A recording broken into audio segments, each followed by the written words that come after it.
it just seems to me that during the Moulton administration, that there was something in place. There was a foundation of some sort.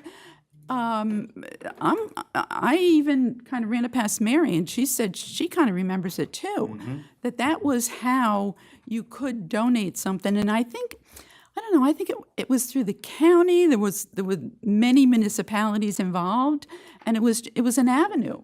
Yep.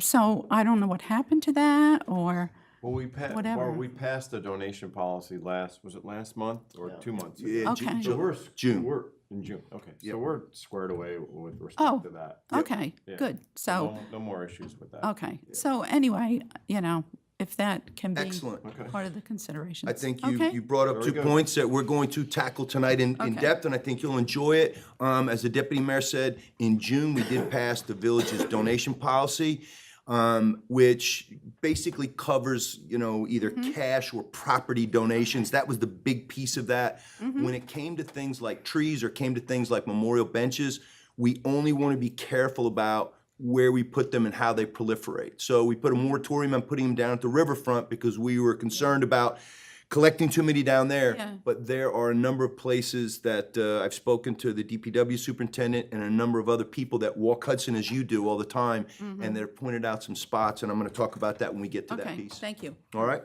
All right. Anybody else for public comment? There will be an opportunity at the end. Okay, so I think the first thing that we're going to do is the minutes for the July 18th, 2022 business meeting. I'd like to say, am I right? What did I miss?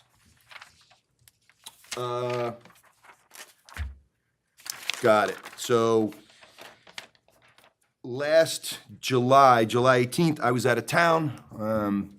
My father's in a memory care facility there. I took a week to go spend with him, and I'm gracious that the rest of the board was here, and the meeting was spearheaded by Deputy Mayor Kane, which I was able to listen to on my laptop.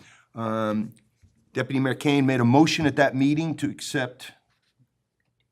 Oh, he's got to do that tonight. I'm sorry. Thank you, Jean. Okay. You have to do this piece. That's what she's trying to tell me. I can't. Thank you. Okay, so I'll make a motion to accept the July, oh, that's right, because you weren't here. The Yep. July 18th business meeting, the meeting minutes. Can I get a second? Second. All in favor? Aye. 4-0, and Jim was One absent. abstention, yeah. Okay.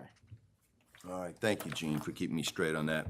All right, in regards to the treasurer's report, the open utility balances report for the end of July reads as follows. Village water, sewer, garbage, and penalties for a total of $184,568.49. Town water and penalties, $468,510.66. I'm going to make a motion to approve the August 2022 warrant number 8 and authorize payment, including prepayments, totaling $292,315.87. May I have a second? Second. Any further discussion? All in favor? Aye. The revenue and expenditure reports by funds are: general fund revenue, $3,319,568.51, with total expenditures of $1,801,988.16. The water fund revenue, $1,174,963.73, with expenditures of $1,050,782.49. The sewer fund revenues are $206,192.72, with expenditures of $24,991.27. Total receipts, $4,700,724.96, or 59.82% in anticipated revenues, and $2,877,761.92, or 36.62% in anticipated expenditures through the end of July 2022. The sewer capital fund balance is $556,225.95, including interest, through July 31st, and the amount collected in village taxes and penalties is $2,817,838.74 through the month of July. Turning now to board department reports, the building department, Trustee Carnwright. Village of Cornwall and Hudson Building Department report for July 2022. Building permits issued 10, certificate of compliance occupancy issued 13, on-site inspections 28, 7 on 9 to 5, and 21 on 5 to 10. Complaint inspections 5, violations 0, stop work orders 0, municipal searches 2, solar panels 1, and fire inspections 7. Marini Cormona, Code Enforcement Officer. Thank you, Manny. Manny, anything to add? All right, I feel like I've had the code enforcement officer on speed dial. We've gotten to know each other quite well. It's almost like we're married.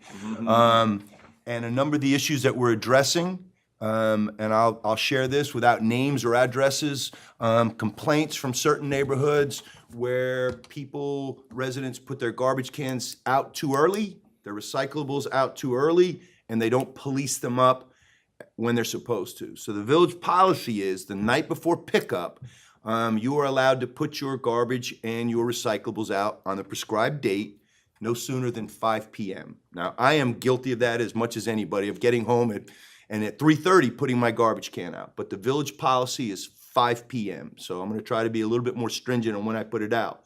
The policy on pickup, correct me if I'm wrong, 8 hours following your pickup. So if the sanitation workers get to your house at 8 o'clock in the morning, 4 p.m. is a reasonable amount of time. I think if you work late and get back from the city and you don't get back till 8 or 9 o'clock, generally speaking, neighbors are accommodating, but we've had some complaints. What are we gonna do about it?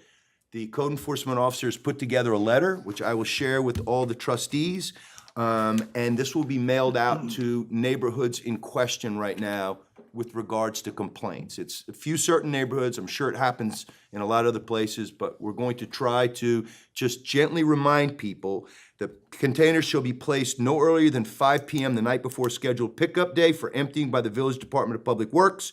Containers shall be removed from the street to a location not visible from the street.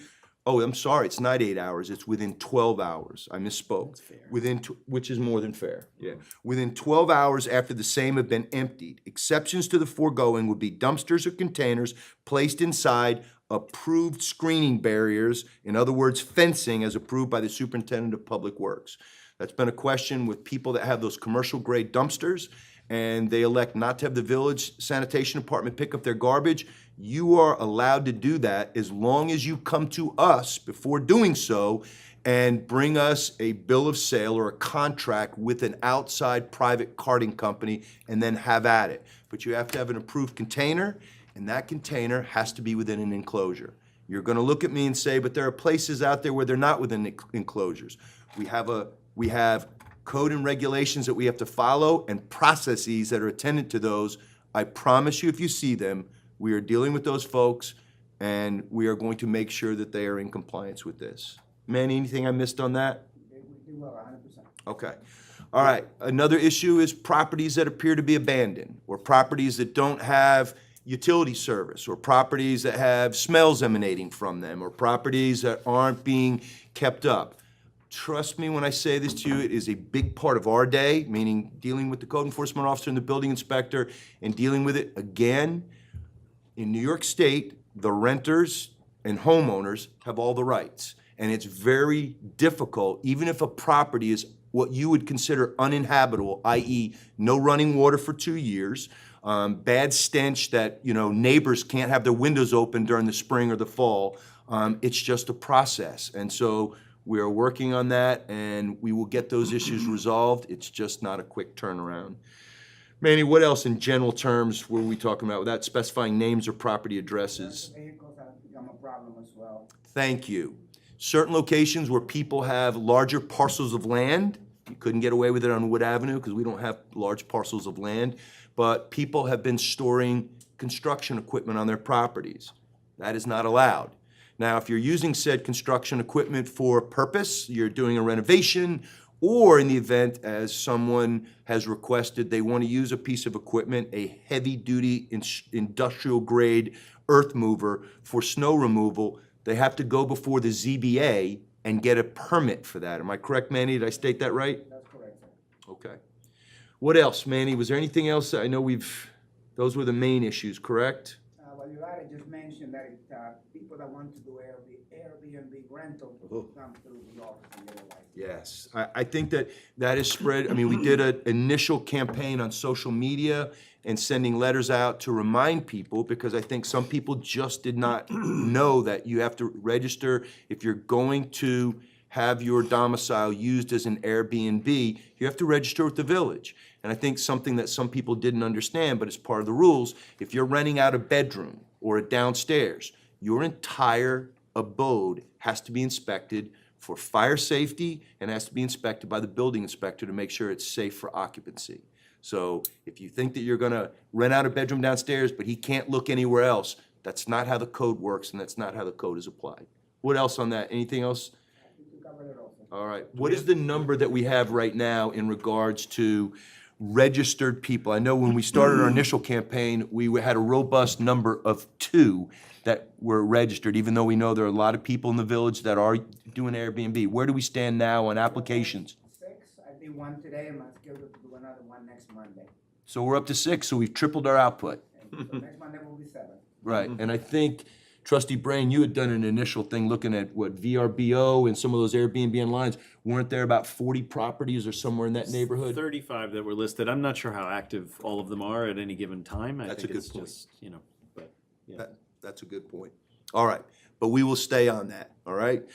Okay. I have just one Yeah, go question, ahead. Manny. In regards to the veterinarians building, in regards to the enclosure for the dumpster, how is that moving along?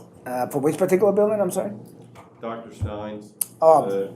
She has the building permit application, she has submitted it, she had a couple of issues, filling out the application and giving me the drawing that she required.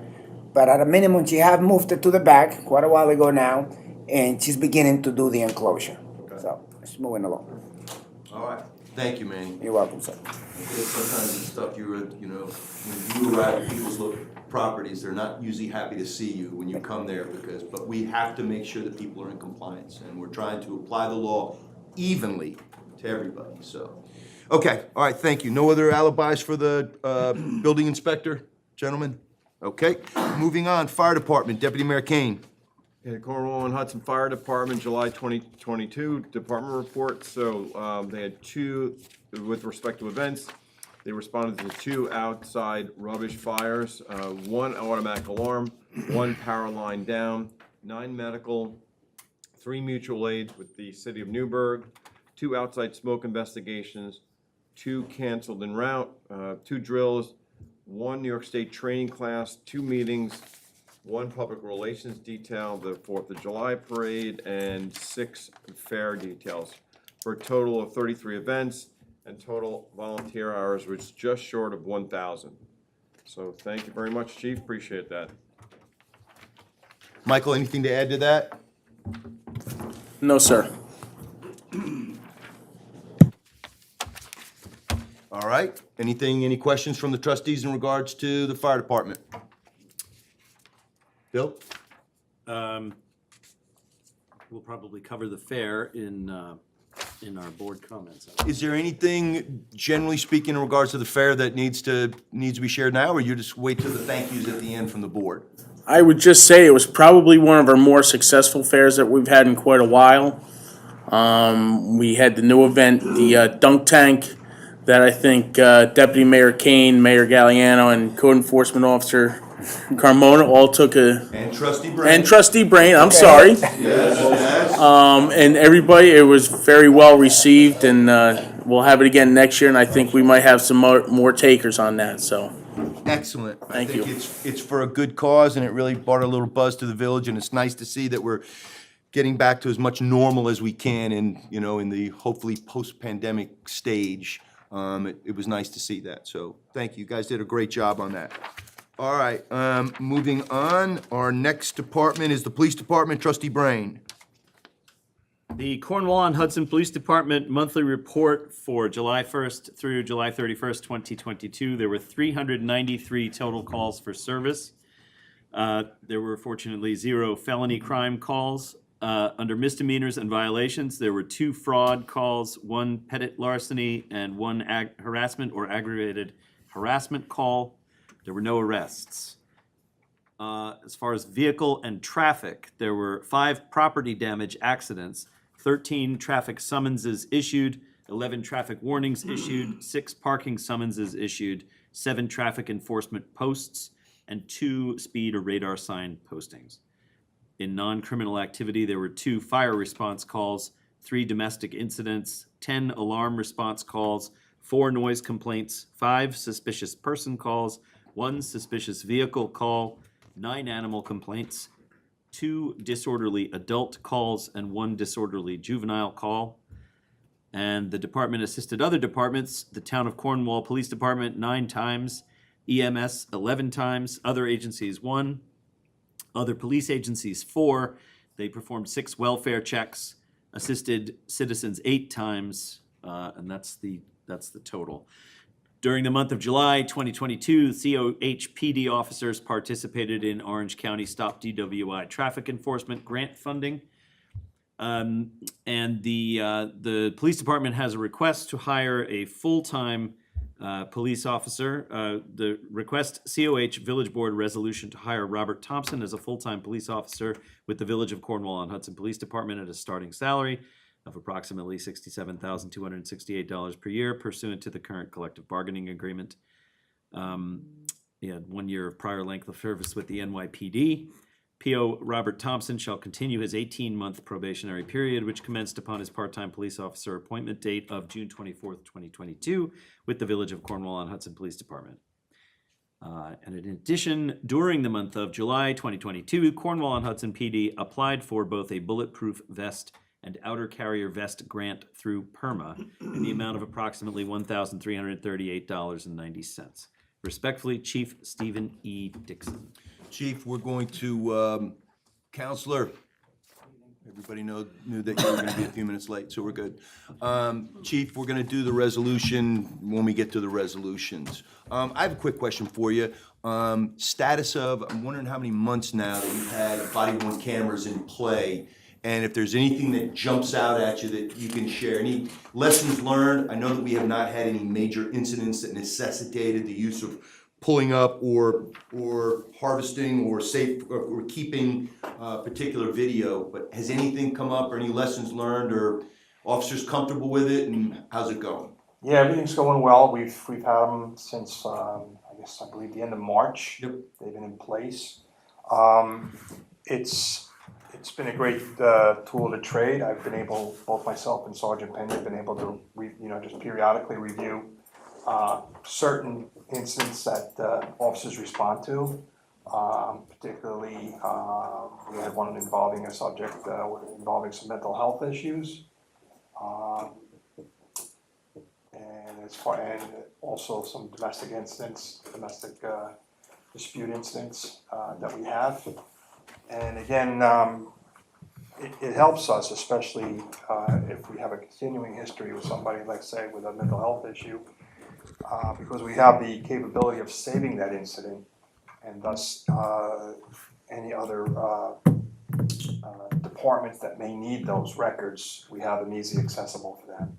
Excellent. So it's still a learning tool for us, but it's been going very well. There hasn't been any glitches so far.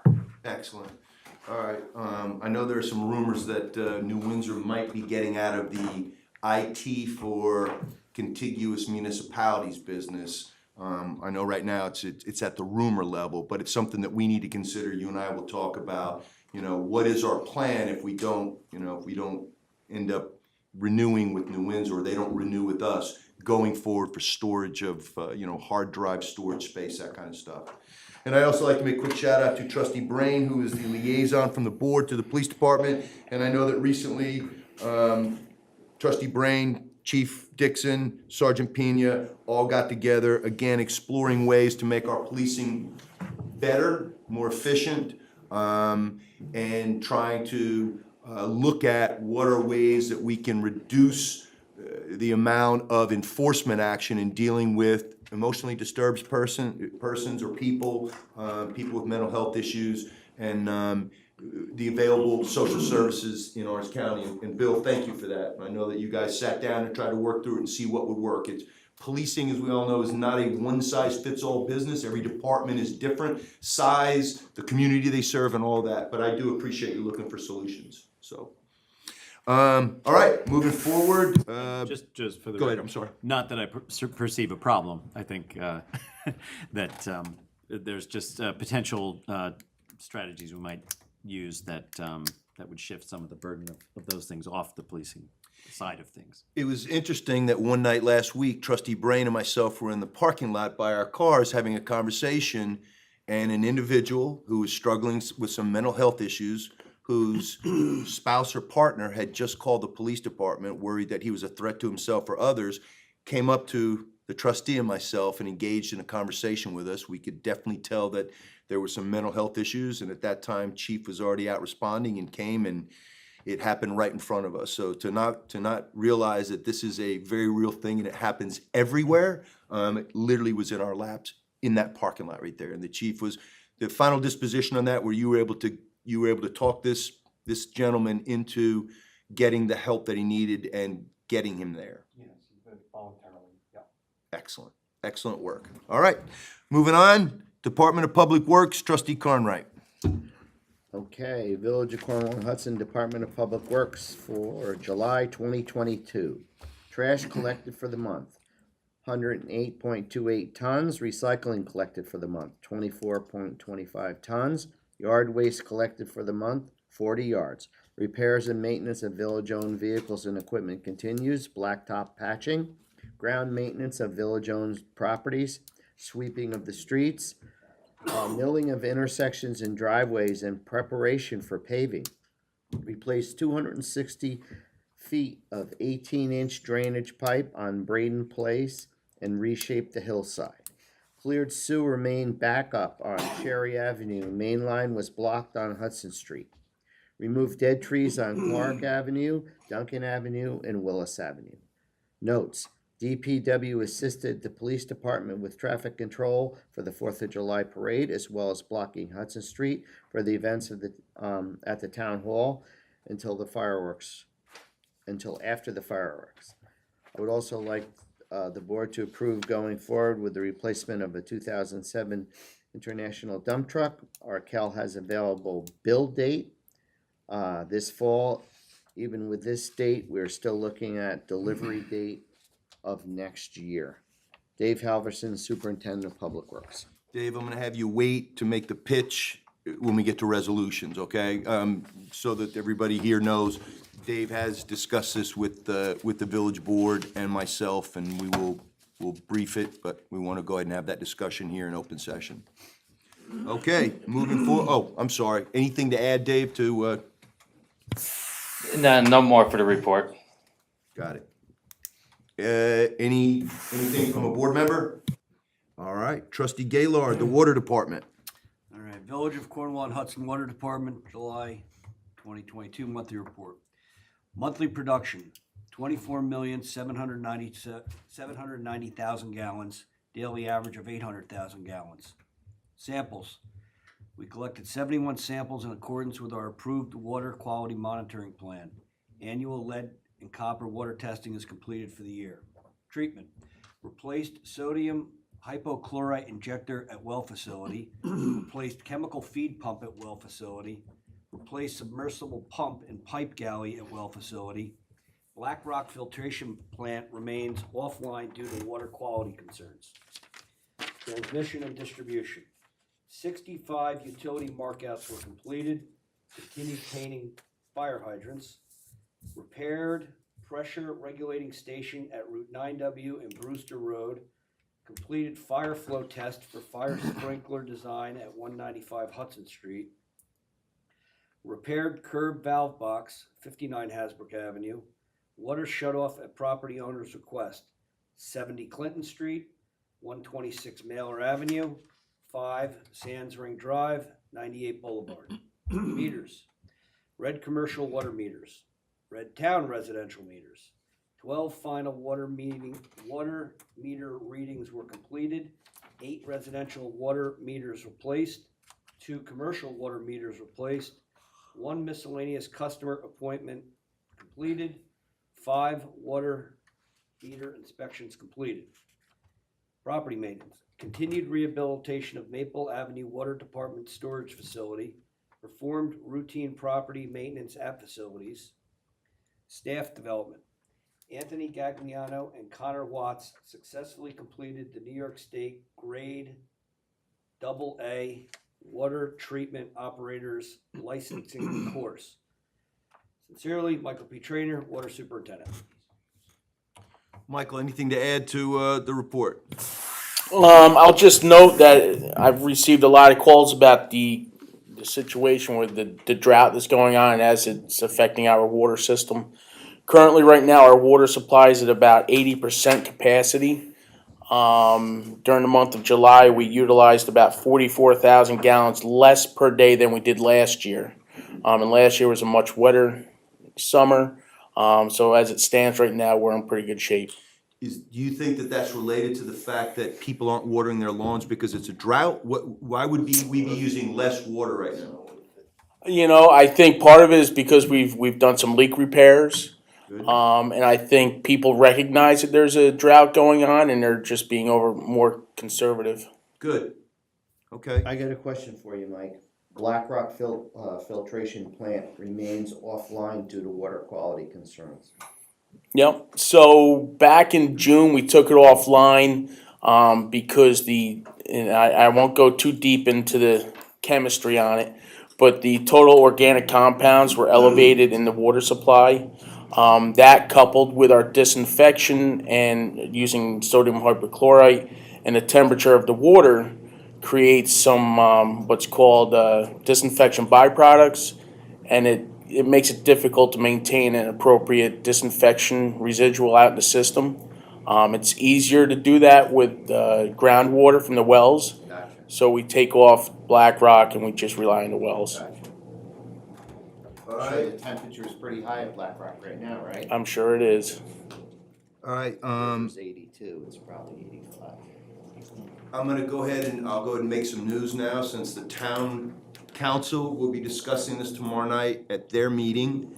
But in meeting with the water superintendent as well as Supervisor Wojciechowski, the three of us are of the mind that's something that should be considered in a place where it is exceedingly rare that a village of 3,000 people that is part of a Cornwall community of 13,000 people would be in charge of the water department.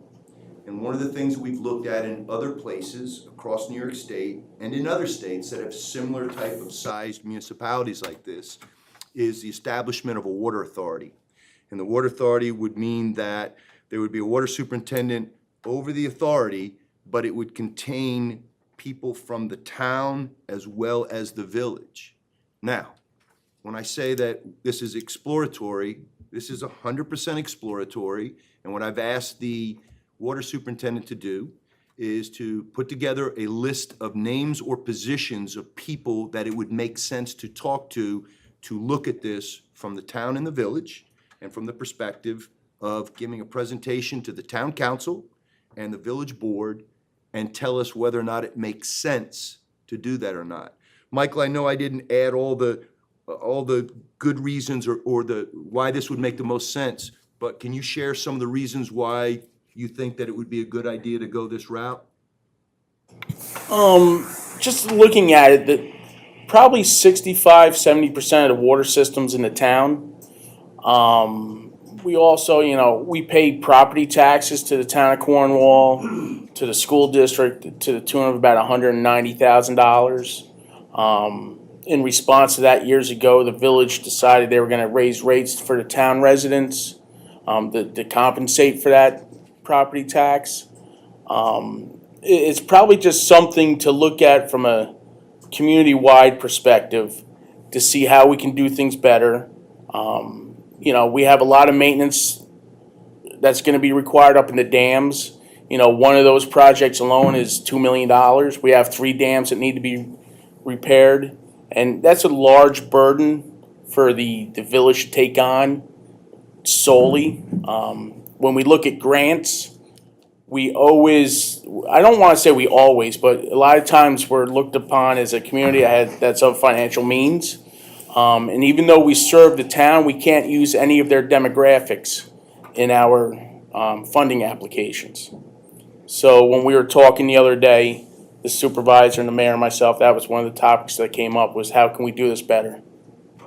So all we're looking to do is set up an exploratory commission, have the people that are in the business or people that from other places that might be able to give us some institutional knowledge on this, and see what some of the different routes could be. So nothing's being done, but I would ask Michael by the September work session to just provide a list of names or positions that he felt would be appropriate to set up an exploratory commission and then brief it to the board at the work session. So that's what we're looking to do. It's just talk to the town, figure out if there's a better way of doing this, figure out if there's a way for us to save money, figure out if there's a way to, there's consolidation or there's things that we can do to be more cost effective, and if it makes sense. And if it doesn't, it's no harm. We didn't spend any money on it. We just had a committee come together and take a look at it. So that's what the plan is.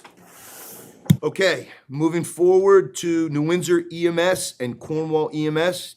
I love the fact that we're now briefing this as part of our department head reports. Deputy Mayor Kane. Okay, so for the month of, the month of July, the following statistics include 382 calls for service, and it's the busiest month in the agency's history. 268 calls were in the town of New Windsor. 94 calls for service were in the town and the village of Cornwall and Hudson. 78 of them were in the town and 16 were in the village. With respect to other mutual aid, they had 5 Highland Fall, they responded to 5 Highland Fall calls, 3 primary and 2 ALS intercepts, 1 in Blooming Grove, a primary, all BG units were on calls, Blooming Grove units were on calls, 14 with the town of Newburgh, 12 for ALS intercepts and 2 as primary, and over 20 other requests for mutual aid were denied.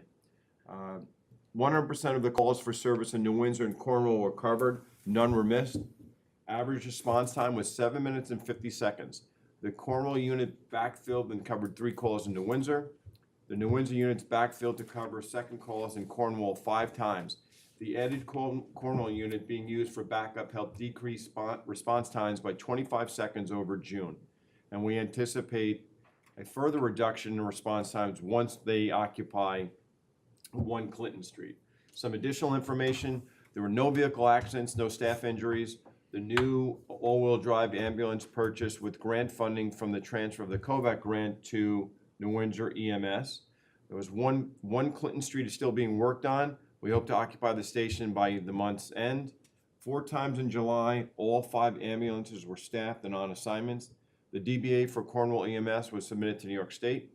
Melissa Connolly appointed as the vice president to fill an open position. Semi-annual narcotic report submitted to New York State. All controlled substances are accounted for. A drastic decrease in revenue for July. Ongoing discussions with our billing company. $70,000 for July compared to $119,000 for June. So it is a drastic decrease. COVAC offered to sell their con to New Windsor EMS. Ongoing discussions to move forward with this transfer. Additionally, Hudson Valley Remsco will be deciding on making our court-ordered con in September official. And that's it from the chief. So we have a temporary con, and for those not in the business, a con is a certificate of need, which you have to have if you're an ambulance service to be able to work in a particular jurisdiction. We'd like it to be a permanent certificate of need. We have a temporary one that New Windsor had to be able to come into Cornwall, in the village and in the town, and perform advanced life support or ALS services for us. Now that they're handling advanced life support and basic life support, we still have the temporary certificate of need. We just want to get it permanent. The easy way to do this would be to just simply purchase it from COVAC. but we are working through, and the lawyers are working on all that, and that is our hope and our intention. But do not fear, that does not mean that we don't have the con right now. We have a judge-ordered temporary certificate of need that's been in place for a year or so. So that's where we're at. I think I speak for the board, and I certainly won't put words in their mouth. I could not be more pleased with the professionalism, with the efficiency, the effectiveness, the service that is provided by Cornwall EMS, and obviously New Windsor EMS. It's just, I've been to the building, and although the building is not fully staffed up right now, and we're still in the process of having to answer calls from New Windsor, it is a breath of fresh air, literally and figuratively, and I could not be prouder, especially of the COVAC volunteers and former paid staff members that are now volunteering or paid staff members at the new Cornwall EMS. It is wonderful to see that happening. Lastly, I'd like to say that one of the things that the supervisor and I are looking into is we do not have dispatchers for Cornwall overnight. And one of the things I believe that this was a mistake from long ago was not having 24/7 dispatch coverage. So we are requesting to New Windsor, we've done some research, spoken to the police chief in the town about this. I've spoken to Chief Dixon about this, but we have reached out to Supervisor Myers and are basically proposing having New Windsor provide dispatch for Cornwall EMS on nights and weekends under a similar arrangement that New Windsor EMS currently has with New Windsor. What does that mean? Well, it means we need to figure out how this gets paid. And we're not talking about a big chunk of money, but money is money, especially when it's taxpayer dollars.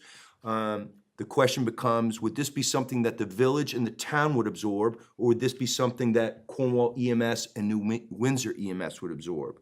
Currently, the fee for dispatch, if we do it the same way and under the same constraints as New Windsor, is about $13,000 per year.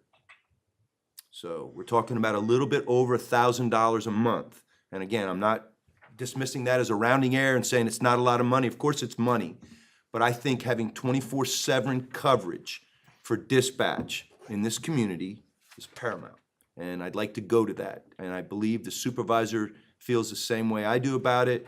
And we are in discussions with the town of New Windsor over this. And it will be something, if we can come to some type of agreement, that I will certainly bring back and discuss with the board, hopefully at the September work session. Mike, anything to add about that? No? Okay.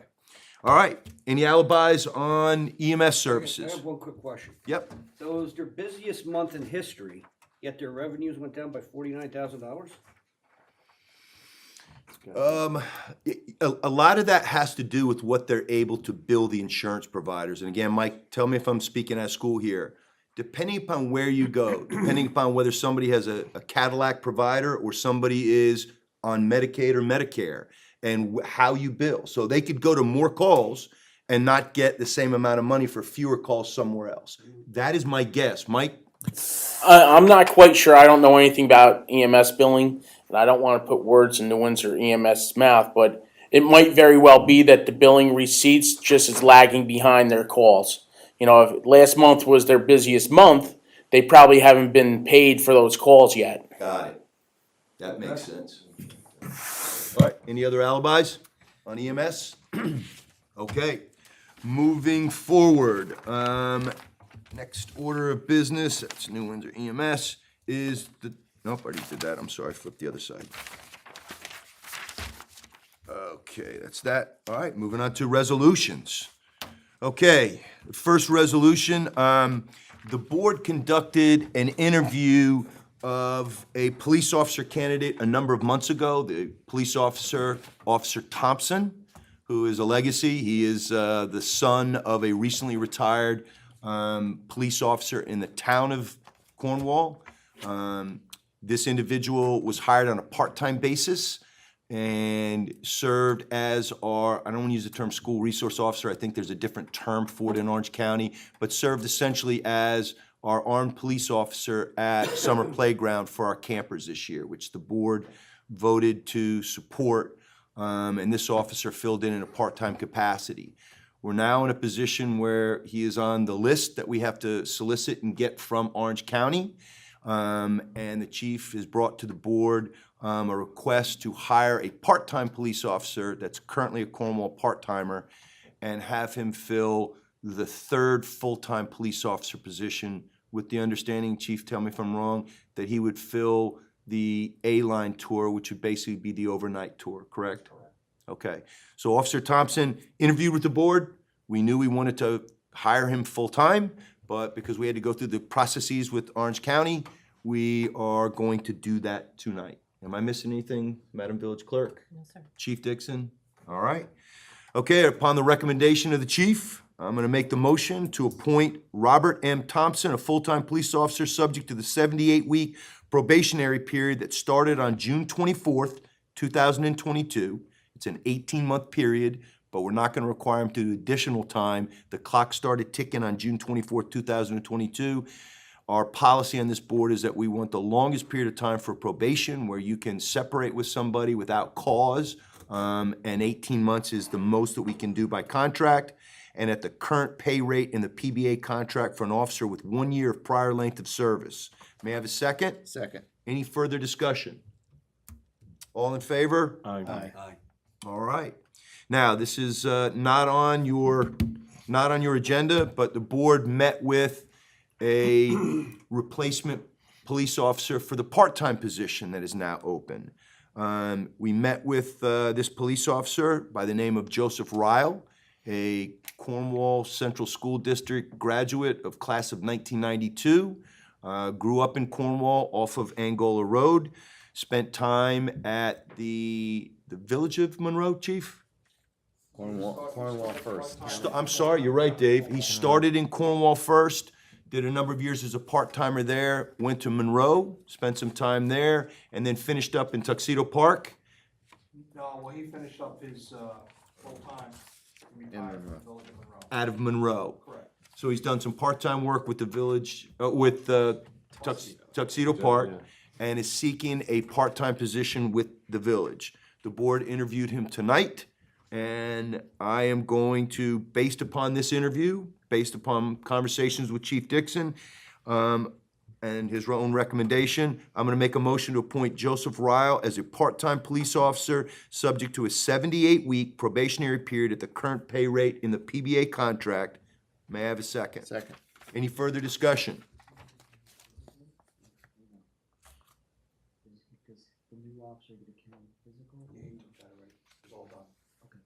Good to proceed.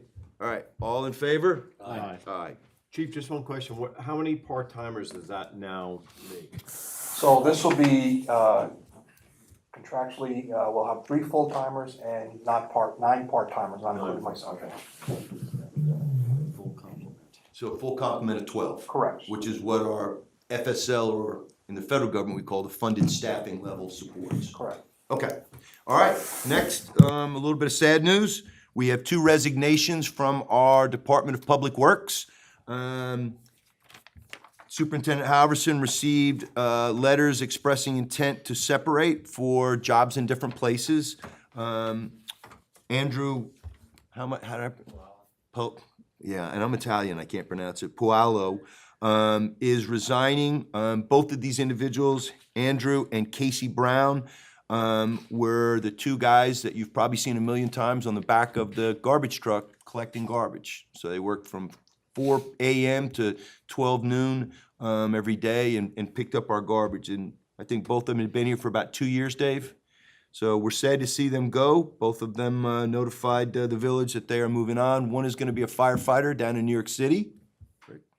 And the other one got a job over in Bedford School District. So, all right, in response to that, tonight, and it's not on the agenda because the board wanted to wait until they conducted the interviews first. The board interviewed 2 prospective candidates. And, oh, no, I need to go ahead and accept the resignation, correct? Do I need to do that via motion?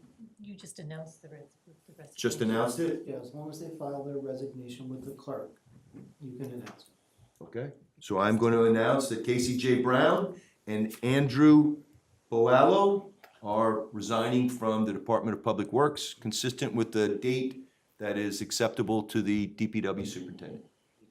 With regrets. With regrets, of course. All right, so that's that.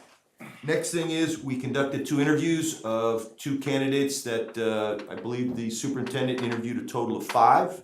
Selected the 2 that he felt would be the best fit for the department and had the most amount of experience. And we're gonna go ahead and do an appointment of both of them to the Department of Public Works tonight. So I am going to, upon the recommendation of DPW Superintendent Dave Halverson, make a motion to appoint Tyler T. Vanasco, Vanasco, and Richard Hazekamp, Hazekamp, to the open labor positions in the Department of Public Works at the current pay rate in the CSEA contract, and subject to and this is because of the contract, they can only be held to a 52-week probationary period. May I have a second? Second. Sir. Also, physical screening. Subject to those things. And approval by the county. Okay, We have to get the county's approval as well before they can start. understood. All right. And you will work out a date and time for them both to start. Both of them are earnest young men who are going to give their current employers the requisite amount of time before they depart, which is 2 weeks. So you work that timing out. All right? May I have a second? Second. Any further discussion? All in favor? Aye. All right. Next item of business, the Donahue Memorial Park Pavilion, the bid opening date of August 12th. So after our second bid announcement, we received no bids. So Joe, make sure I do this right. So that allows us, since the bid opening was held on August 12th for the construction of the pavilion at Donahue Park, no bids were received. The second time a bid opening was held for this project and none were received.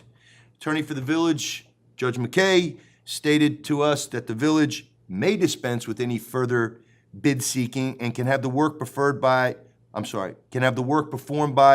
any reasonably qualified vendor it chooses. Is that the right verbiage? Sounds good to me. Right, but the basic point is, the village's obligation is to seek the bids. If you go out twice and you have no responses, you have completed your legal obligation as far as the bidding process is concerned. Good. So now you have no choice, you seek someone qualified to do the work. I have a question for you. So one of the drawbacks to the bids were that the companies who build these pavilions are out of state. That's true. So we can go out of state now? I They don't see have to why be not, licensed there's to do no, business in New York State. Okay, they could be out of state, but have to be licensed in New York State. Right, but they don't have to be on the prevailing list. no, no. That's a big thing. See, one of the problems is, I was involved in this, and I solicited a lot of companies, and I did not realize that they had to be on a state list. Of course, most of these companies that build these pavilions come out of Pennsylvania. That's where they come out of. Amish Construction and Stultz and these companies come out of Pennsylvania, and we were unable to accept their bids. But we can now. For these recent bids, though, they did not come forward as Well, they bidders, wouldn't have though, because because they knew they believe were that- disqualified. But if they are licensed to operate in New York State, to do business in New York State, Yeah, gotta find out. They weren't. They weren't. The people you had contacted. Oh, were not. okay. They had Wow, already all of checked them? on that. Wow, that's hard to believe. I only Well, knew of them. I only knew of them. I thought I had about three. Joe, do I need to do I a need- resolution for that? I'll work. For us I'll to, essentially, I know the village clerk and members of the Riverfront Committee have reviewed or are currently reviewing estimates from Romtech, ROMTEC, which is a manufacturer of pavilions, through a Sourcewell contract. Do I need to do a resolution on this? Well, you haven't, you really just need to do the resolution once you've decided who you're gonna retain. Got it. Okay. All right. So moving along. All right. Next item on the agenda is authorization for the agreement with Edmunds or GovTech, a software license for iTax web portal. In response to residents who have expressed continuing interest in paying village taxes online, the village clerk obtained an agreement from Edmunds or GovTech, our current tax program provider, to purchase a software license for the, quote, iTax web portal, close quote. Those interested in paying taxes by credit card will be responsible for all the associated transaction fees. But some people prefer to pay it this way, and we want to make that easy for them. So I'm going to make a motion to accept the agreement with Edmunds or GovTech to purchase a software license for the iTax web portal in the amount of $2,100. May I have a second? Second. Gene, anything to add? It's actually 2,700. Yeah, total. Total of 2,700. Yeah, I'm sorry. because, Yep, you're right. Support service. You're right. I'll amend that to say the amount for the software license for iTax web portal will be $2,700. May I have a second? Second. Any further discussion? Sorry. Go ahead. Oh, I was just gonna say, this includes, the support service is an annual fee of $600. So you were right in that it's $2,100, but it's a $600 support service fee. Got it. And that's an annual support service fee going forward. Okay. Any further discussion? Yeah, just, this is solely for the portal through which people will pay their tax bill, right? But the payment still goes to the same utility we use to accept utility payments, for instance, No. right? So actually, So it it's a will be the different same, acquiring bank? it'll be the same company we use for in-person credit card transactions Okay. called Value Pay. Okay, And iTax will work with Value Pay to integrate the. to integrate the two. Great, okay. All right. Bill satisfied? Yes, sir. All in favor? Okay. Moving on to the Cornwall Yacht Club Shore Road easement. There has been some question in regards to the portion of Shore Road.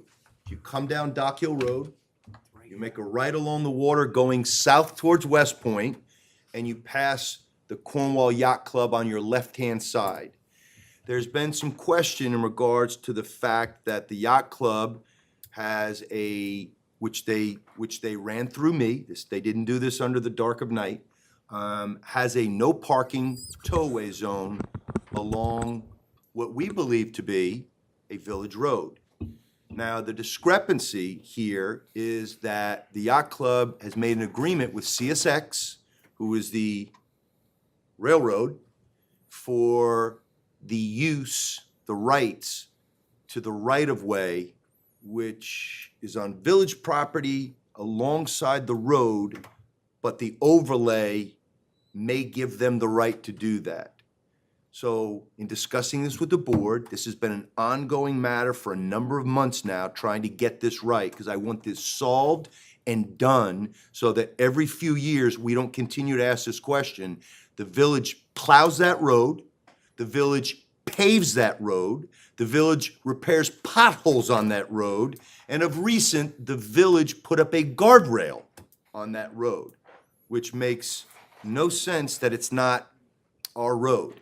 And it's So- likely been in use for 100 years, potentially. Right. Sure. So, we're working with the Yacht Club. Obviously, everyone knows that parking has been a premium at the waterfront since before I got here, but especially during the pandemic. We have 78 parking spaces, 3 handicap parking spaces, and 8 boat trailer parking spaces. Along that road, some people park there to avoid paying the permit fee. So they park along that road, they're not in a prescribed parking spot, and that means that they don't have to pay the parking fee. If it's the right for the Yacht Club to enter into an agreement with CSX, they can do that. And they can put up keep that sign up that says no parking towaway zone, but the village will no longer provide services on that road. If that's not the case, and we find this out, then they can't have a sign there that says there's no parking and that it's a towaway zone. And it's something the village needs to look at into potentially putting parking spaces in there and making those parking spaces subject to all the other 81 parking spaces for vehicles. Joe, what did I miss?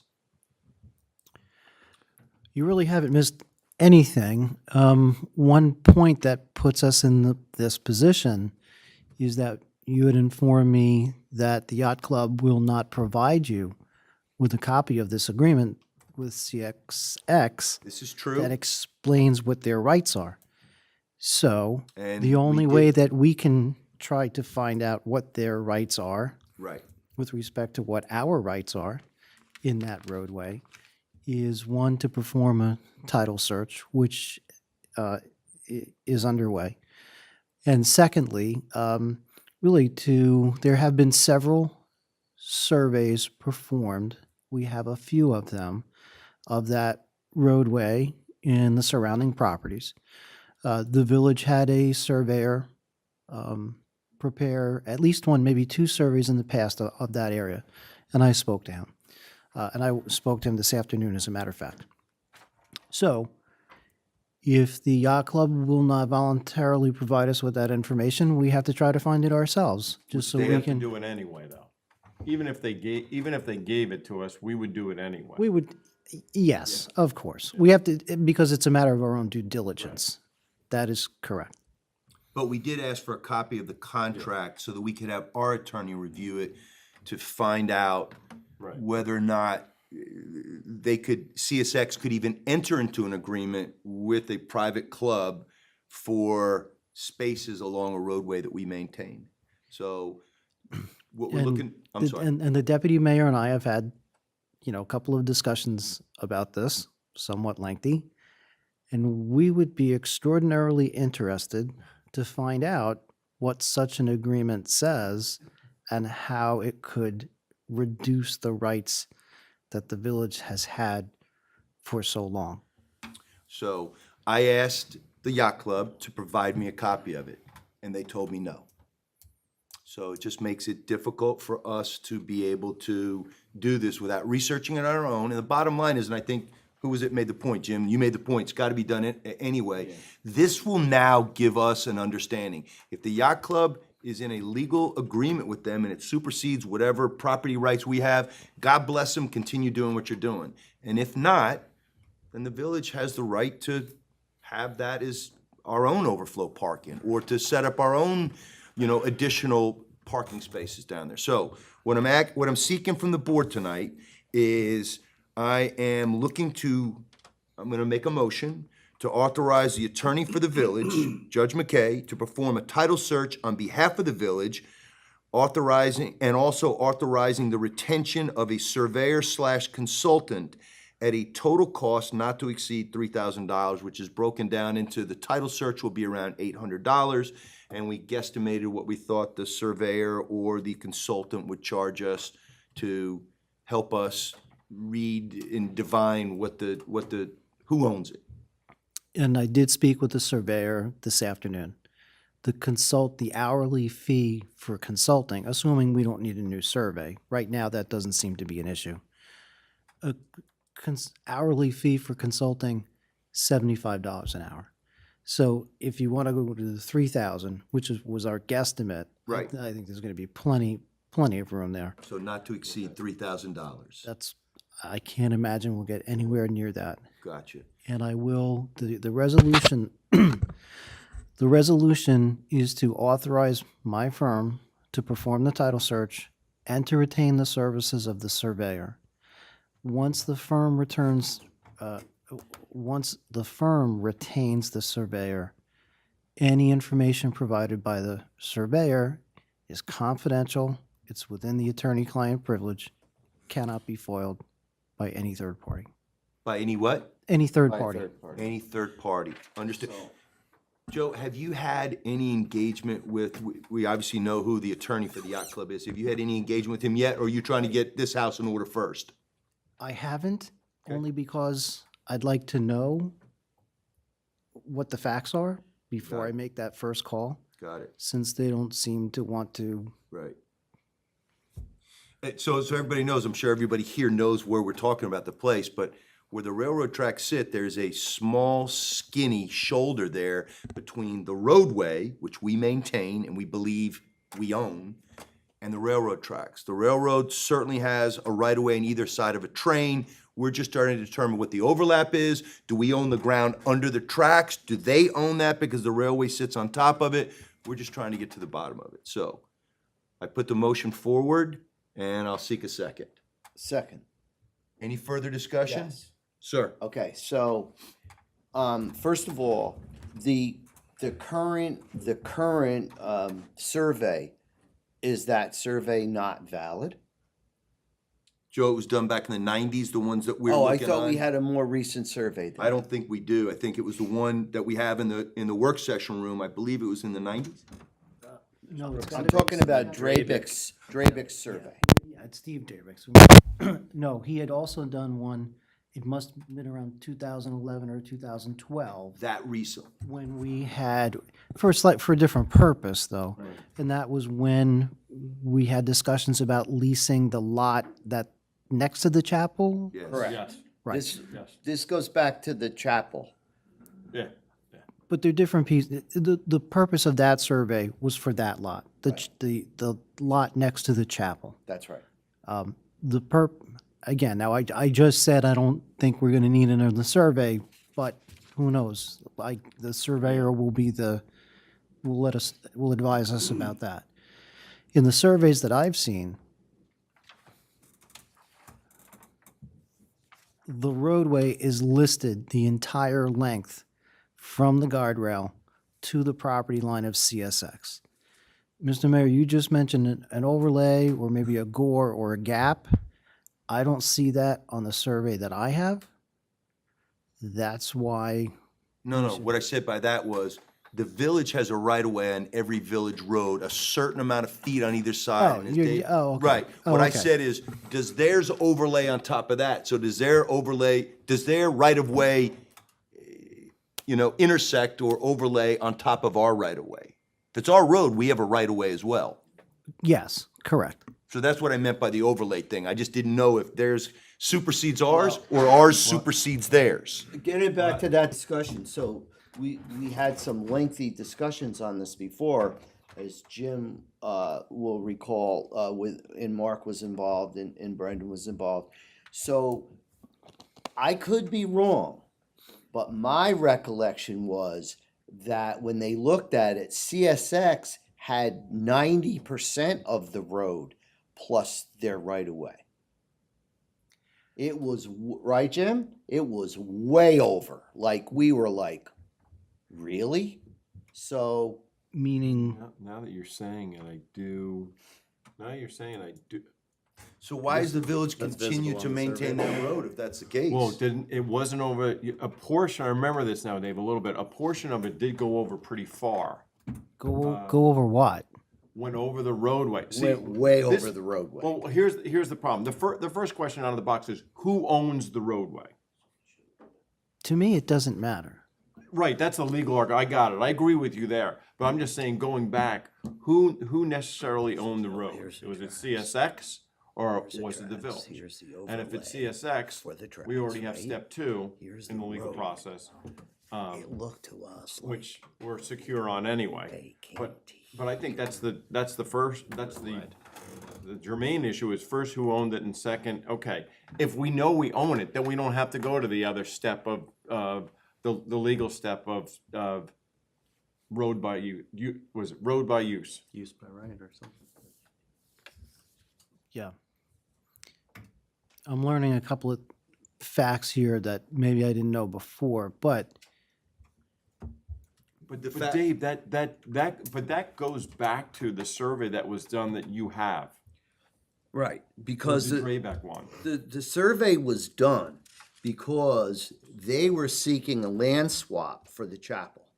So we ended up getting. Dave, you do me a favor and grab me the schematic, the survey that's in the work session room, please. You remember this, John? yeah, that one's not, That's the older one. that's not gonna help so Yeah, much. it's not the Okay. Drayback You one. remember this now? I remember, yes, I know some of you it. do a million case, but I'm just saying, this is my recollection Yeah. of that. And Mark was trying to make a deal. Mark and Jim were trying to make a deal because we wanted to get the chapel squared away because the historical society wanted the chapel or they Correct. wanted the plaque and all that. So, but that's the recollection I had that we were surprised that. We were surprised about the CSX right of Yeah. way Right. over the roadway. Yep. Right. Now, Thank you. putting aside who actually owned it.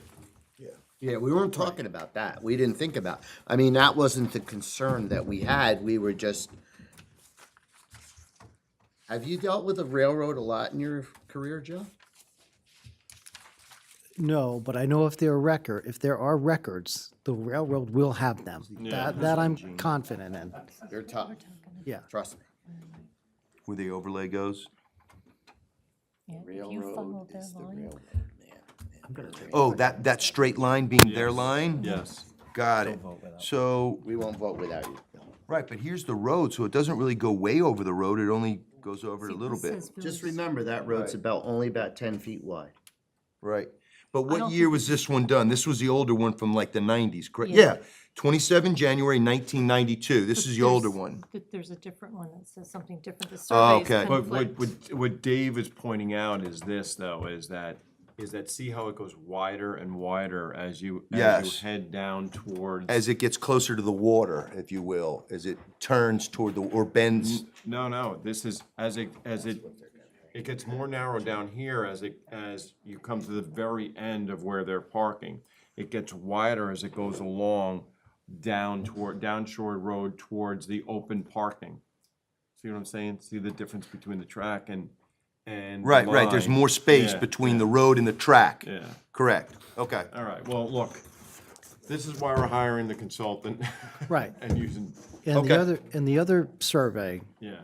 shows from railroad property line to the yacht club property line, the entire area is shown as the road. So As a village road. it says Shore Road. Okay. Gotcha. On this one, as the village clerk pointed out, it says printed on there, now it's 1992. Yeah.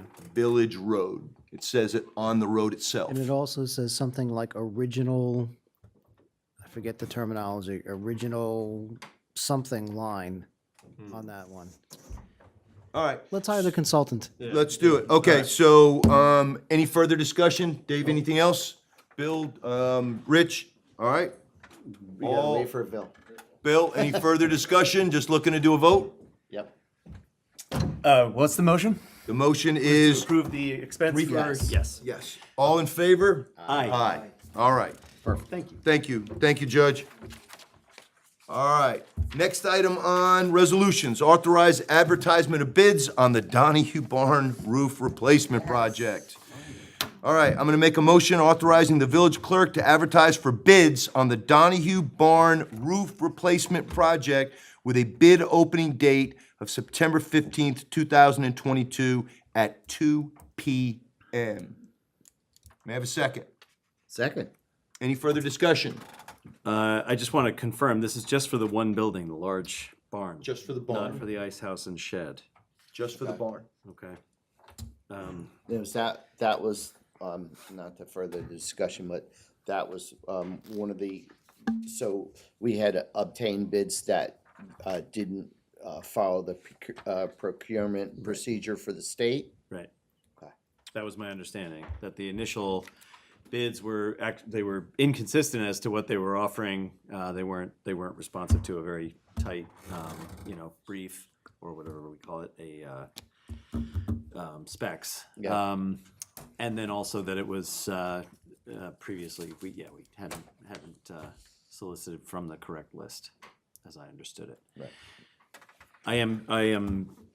I'll take this back to the Donahue Farm Committee. I would also like to know if we, depending on what these bids come in at, and we knowing that we have a certain amount of money available for the stabilization of the buildings, I'd like to understand whether we have capacity to do the ice house and the shed as well. That's a village treasurer question. Gene, is that a possibility, or do these need to be compartmentalized and strictly done as separate bids? I'd have to see the bid specifications that I have not received yet from Pinton Garrett to see exactly what is on here. I think we would want to hold a bid opening, and then before the board would make a decision to move forward, either extend it, what do we have, 90 days or 45 days from a bid opening to make changes if we find anything, Joe? Am I making sense? We have an advertisement for bids right now, but we don't have the bid package. And it But we appears, haven't advertised, we have not. yeah. So what we just have here is the advertisement for bids, which we were hoping to authorize tonight. I'm expecting to get the rest of the information in later this week. It's my understanding that this project is just for the roof. I'm afraid that if we postpone this to try to get the other two, Yeah, that Not we're gonna be gonna done before lose. winter. Another winter. Another We're winter. gonna lose another winter. However, However, I will contact Mr. Pittengaro's office tomorrow to clarify what this covers and what would be required to get those other two on. Yeah, I do think this roof is the most damaged roof. I just wonder how much of the stabilization budget we might be eating up with looking at the one roof and. Yeah, good point. Otherwise, I read this and I assume all the measurements are correct and stuff. I don't have any additional questions. Any further discussion? Anybody else? Already had the second. All in favor? Aye.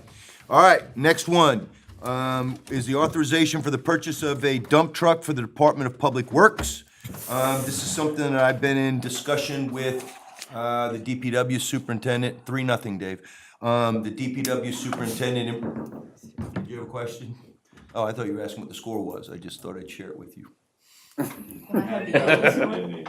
So anyhow, Sure. had a number of discussions with the DPW superintendent. What we try to do in the village, and I think every municipality does, is look at the equipment that you have and basically triage it and determine which ones are in most need of repair, which are the oldest ones, which ones do you not believe you're gonna get too many more seasons out of. And the dump truck is one of the ones that we were looking at replacing. Dave, the current one that we have now is what year? The one I'm looking to replace is a 2007. With how many miles on it? Off the top of my head, I would be lying, but I'm gonna say it's around 65,000, something like that. Got it. And this isn't like highway miles. No, it's not This is highway. this is a dump truck. It's a two-wheel drive dump truck that's been pushing snow for 15 plus years. Okay. And what would we stand in today's current market? What would we stand to potentially get from it if we? Hard to say. Today's market is hard to say. You could, right now, you could get quite a bit for a Yugo in the used market. still As make Rich. Okay, all right, so what Dave's looking to do is this opportunity, give a quick backdrop on the opportunity that came up and why you brought this to the board. Well, what happened, I had brought to the board a couple months ago that I was looking to replace this truck, and I was doing my research, and right now, you're looking at about a 24-month period from the time of order to the time of delivery for a new vehicle. And what happened this past week is one of our local vendors, Arkell Motors, they had 30 spots online to order vehicles. And somebody backed out, whatever the case may be. They have a build date available for October. So we can have the truck online at the factory in October of this year. Which still means delivery of the cab and chassis to this area probably late January, early February, by the time you get it through everything. And we're looking at another 200 days from the time of purchase anyway to get the equipment for the back, the dump truck, the dump body, the plow, the sander controls and all that stuff. So we're looking at about a year turnaround with going now anyway. And this build date became available. If we can get it in time, we can beat the clock by a year, so to speak, as to what everybody else is doing right now. And because there's such a paucity of available vehicles, it is something that we have to consider. It's not the old days where you made a decision to buy it, you had a ton of different choices, and you can get it in a couple of months. We now have to forecast this further out, and that's why this opportunity became available. And the superintendent came to talk to me about it and then made the pitch to the board tonight. Does the board, do the board members have any other questions for Dave? Maybe discuss your recommendation on how we finance this or how we pay for this.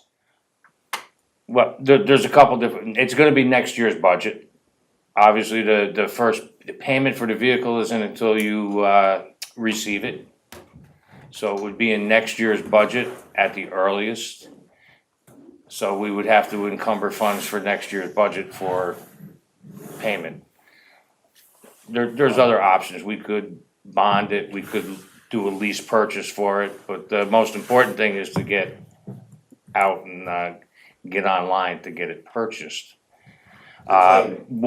Just so people know what we're talking about, this is a single axle four-wheel drive dump truck.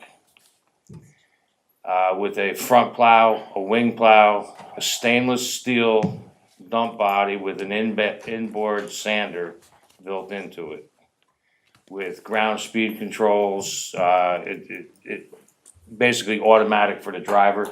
Turns the sander on, he stops, it stops, he speeds up, it increases the amount of material that comes out, so.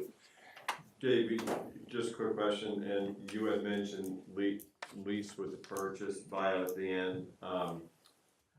Look, I guess, first, let me back up and ask this. So if we do agree to this tonight, then you send to Arcal, you would notify Arcal, you give them a purchase order.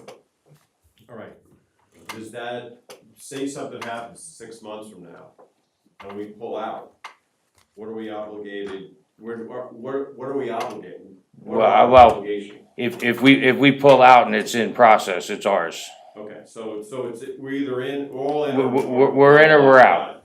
All right, if we do this, what I'd say is come back to us with those options, the lease option with the buyout at the end. Obviously, we'd have to think about bonding this out. So just come back to us with those as maybe next month. So we have the options, because look, we're only a few months away from starting up another budget cycle. So as much advance notice we have would be great.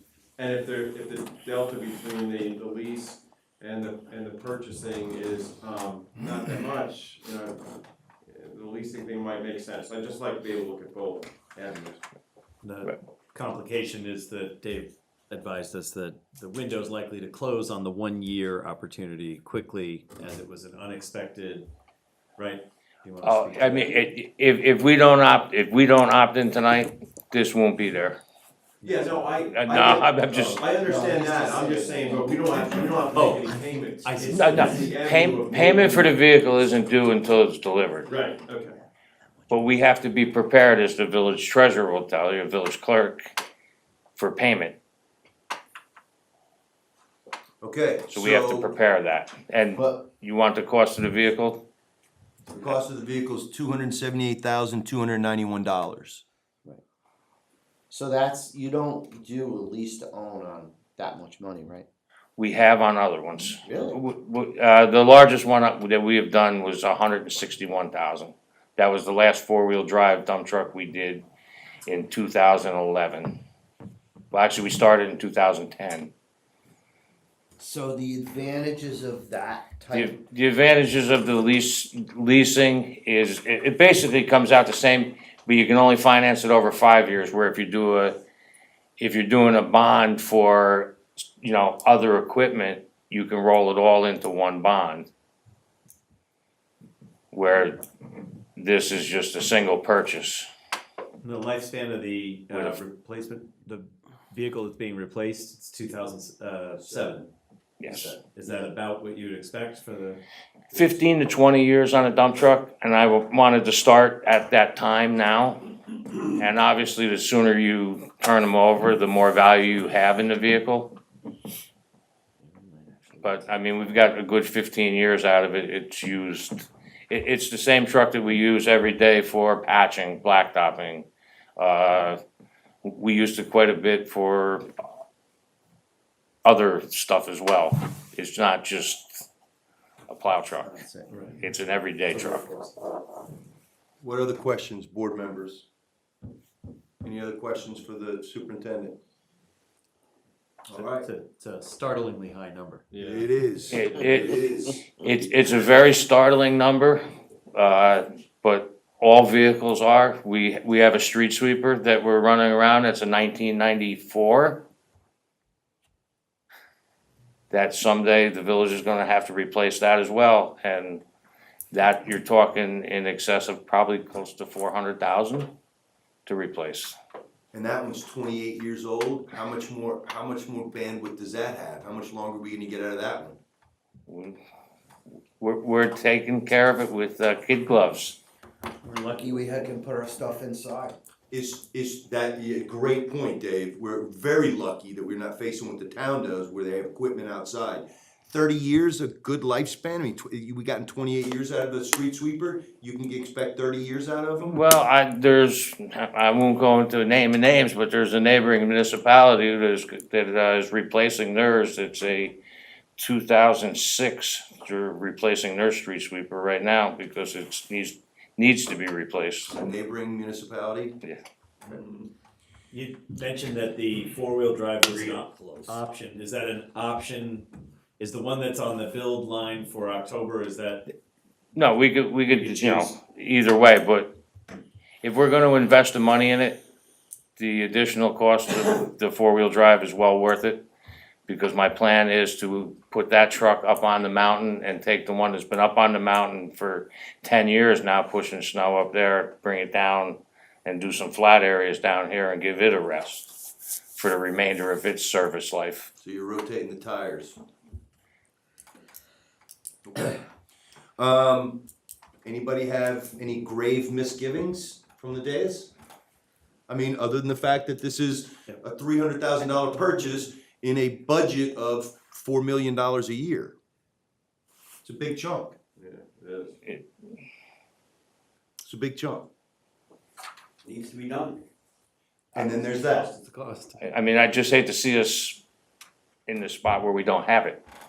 And that's something to consider too, as far as whether or not you pull the string to do it now, or you wait and take a chance on not having one available when we need it. When you need it. Okay, well, if there's no further discussion, then I will put this up for a vote. Upon the recommendation of Superintendent Halverson, I'll make a motion authorizing the purchase of a 2023 International four-wheel drive dump truck with sander and plow from Arkell Motors through the Onondaga contract at a cost of $278,291. May I have a second? Second. Any alibis? Oh, I'm sorry. No, go ahead. No alibis or alibis? Discussion? Yeah, any further discussion? Oh, yeah. Dave, are you able to calculate what approximately, what the savings is by having this off a state bid?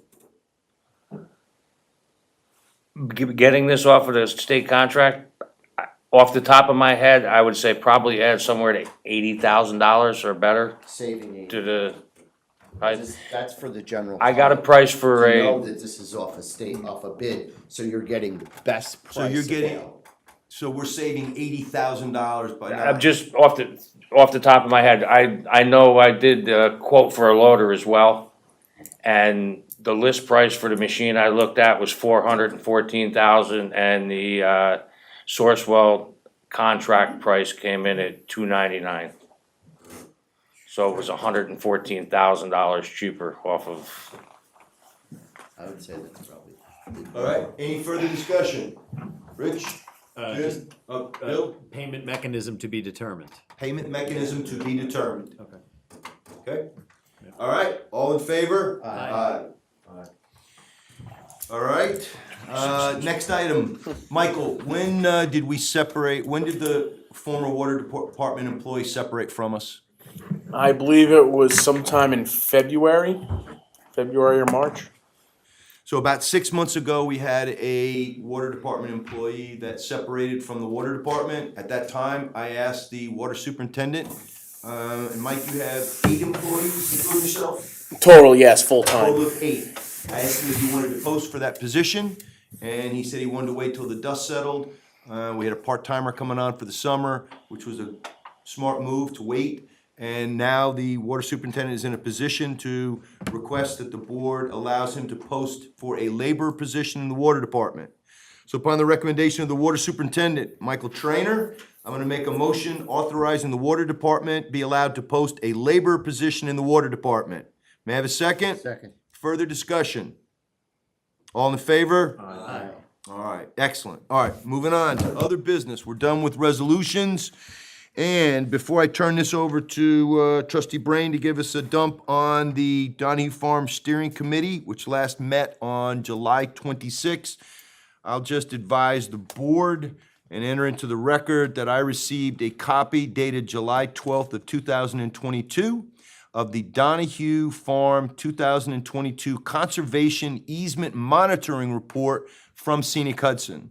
And essentially, this is to ensure that we fulfill our obligations under the terms of the conservation easement by allowing the conduct of an annual monitoring of our property, which of course we always do. One of the issues, and maybe Bill can touch on this as well, that was highlighted on here is the continued encroachment from a neighboring property along the western boundary. And I'll quote from the letter I received from Sarah Turner, the conservation easement manager, who's a delightful person and a pleasure for us to work with. She says the landowner continues to store vehicles and other items within the boundary of the conservation easement. Previous efforts to address this matter have been ineffective. Scenic Hudson is encouraging the village to continue to work with this landowner to address this encroachment. Sarah also mentioned that she appreciated Bill taking time to walk with her during the site visit this year. I was unavailable and Bill handled that. Thank you. So what I would say on this, and I have not shown this to or given this to the code enforcement officer, what is the best means of addressing this? Obviously, Judge McKay, we want to continue to make sure that we are notifying said resident so that it doesn't become assumed their property because the village has basically given up rights to it. I don't know if that's 7 years. I know that that's residential, I think 7 years, right? You can't gain adverse possession against a municipality anyway. All right. So Joe, what do we need to do to ensure that we don't provide a potential encroacher with the opportunity to come back later and say, the village never did this, so we're not moving the cars and we're keeping them there? Well, I know there's a history here. I don't know of it actually. It's, certainly I could send a letter to them. It may be something, Starts with Manny? you thought it would be better to go out to the properties, maybe, You know what I'm maybe talking, that. you know what I'm talking about? Okay. It should start with Manny, sending him a letter. This vehicle unregistered? Well, that's I true. don't know, it's I not don't just know. one. So, They unregistered, any one of them. If they're not unregistered, they are in my jurisdiction. Wait, say that again? If they are a registered vehicle, legally registered, then they are in my jurisdiction. I can Okay. only go after vehicles that are unregistered. right. Even if it encroaches, yeah, I guess you're right. If it encroaches on other people's property or on a conservation easement, it becomes a legal matter. That is correct, sir. Okay? But, Did you? but I'm just thinking the concert. In other I'm gonna words, assume he they're doesn't determine if it's a No, joke. I get it. Go ahead. One of these guys is on salary, the other one's Would you? We'll All right. one's on salary. All right, one's Manny, on retainer. make a copy of this, because they put all the information in here on it as far as the violation. Joe, is that okay? We'll have Manny take a look at it and we'll go from there? Yep. Is that and then fair? He's gonna, we'll All talk. right. It's my understanding that Five Points Mission had previously notified the resident that they were encroaching on the property as well when it was theirs. And that was, I believe, to Avoid. prevent adverse possession. Correct. But now that the That's village interesting owns that, it, that's not even Well, an that's what I'm issue. saying, we own the easement. We own the property. We own Scenic the Hudson owns property. They own But the- we're talking about, we own the property, but it's that street. Yeah. Donahue's Lane, Off Is of that- Mountain Road. So who owns Donahue Lane? with the village. Okay. so Wait, then- Gene said it's private. Isn't But it a it's- private road? It's a right-of-way, though. Private road? The village owns the right-of-way on that road, is my understanding. I believe it's on, yeah, you can see it on the That side. would, yes, I think you're right. Now I remember reading that. You're right, Bill. So that's why I'm saying then if it's a right of way, then why wouldn't he have jurisdiction over it? It's our right No, of way. Manny's specifically saying the removal Of of the vehicles, I get that. unregistered vehicles. Right. That's what he's talking about. Putting that aside, though, is, Erosion would be if there was a building encroaching onto the property. Then I get what you're saying. Possible I as understand, well. Manny. I understand. Also Yeah, possible, yeah, that's by the possible. way. It's It's worth verifying. There's some structures there as well. Okay, Manny, you'll handle How that? do you get home from the fireworks, Bill? That's how That's you how used you- to, yeah, Okay. That's how you got home. back in the old days, Out to Mountain a Road. long time. Okay, so that matter, I'm gonna turn it over to Bill. You wanna give a quick dump on any other issues related to the Donahue Farm Committee? I'm pleased to report that the village board has approved the bid opening for the roof stabilization. When did that happen? It was just this evening. The Donahue Farm Committee will be pleased about that. At their July 26th meeting, there were a couple of things that were discussed, but to my knowledge, there hasn't been sufficient follow-up with the village board so that they can be really addressed tonight by us. But I will just state them here because they're of interest to the board and the public. One was that the committee has voted as a body that they would like to proceed with prepping the ground for a community garden for the growing season next year. And Growing season being spring or in fall? spring. Okay. And but preparation being required in the fall so that it's ready when it's time to plant. Yes. And they had intended to provide us with a figure of a dollar figure to ask the village board for some literal seed funding, or I guess figurative seed funding to do the ground preparation work. But we don't have a figure, I don't have a figure from them, and I'm not sure that they communicated anything to the mayor or to the clerk in regard to that. But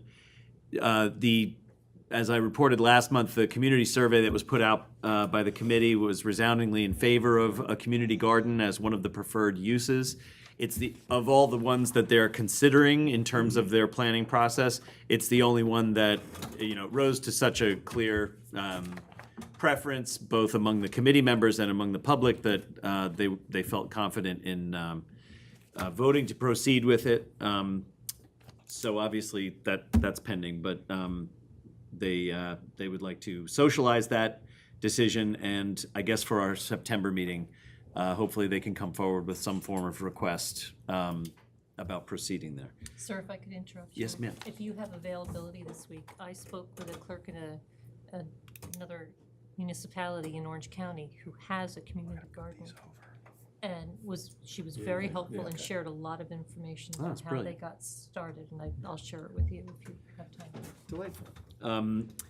Thank you. And that also probably, some of the information that the clerk informed me she has about another comparable project might feed into the other thing that they wanted to know about, was the sort of getting a kind of final read from the board and perhaps from the attorney for the village related to taking private donations specifically for projects at Donahue Farm. And whether or not it was possible to engage with the Community Foundation of Orange and Sullivan to be the fiscal sponsor, which would manage the funds and payments and so on, and be able to have an account to hold the funds if they were raised privately. So that too, I know we haven't had a chance to address and finalize something we can tell those folks. They would prefer, their preference and their wish is that they would be able to control a fund related to projects at Donahue Farm. They would report any expenditures and fundraising to the village board, but the actual storage of those funds and the payout would be through the Community Foundation of Orange and Sullivan. That's their desire. So passing that on again, so that we can consider Joe's it. got a I question. would think for next, yeah. Joe has a question. Oh, yes, sir. I know we had started that discussion once before. Yeah. Why don't you just shoot that to me again? Yeah. I will give it to our in-house, not-for-profit specialist, Shay Humphrey, and she'll give us an answer on that. And Bill, when we speak, they were You helpful got with some of that too, yeah. of how they're able to raise money. I'll share that with you as well. Okay, terrific. Thank you. And that's it. I was out there yesterday looking around. It's dry but lovely. It's got a real late September feel in terms of the golden grass. I will say that the committee is, they are in the process, in addition to knowing that they want to ask for a community garden and get that going, they are still creating a documented full plan that will include policies related to the community garden itself, and then outdoor event-based uses with a forward-looking vision for facility upgrades and additional uses over time. And they're hoping to have that drafted in the fall for us at some point. Very good. Excellent. All right, thank you, Bill. Appreciate that. We're gonna move on to the two items together, and I'm going to put these over to next month when we go back to two meetings, a work session and a business meeting, because firstly, I'd like to thank Judge McKay, the building inspector, Mr. Carmona, and the deputy mayor for meeting on July 6th.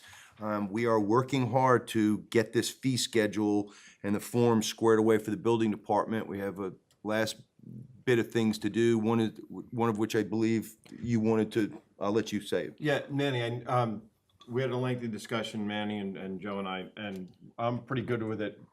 Dave brought up last time at the last meeting, I can't remember if you were there, Manny.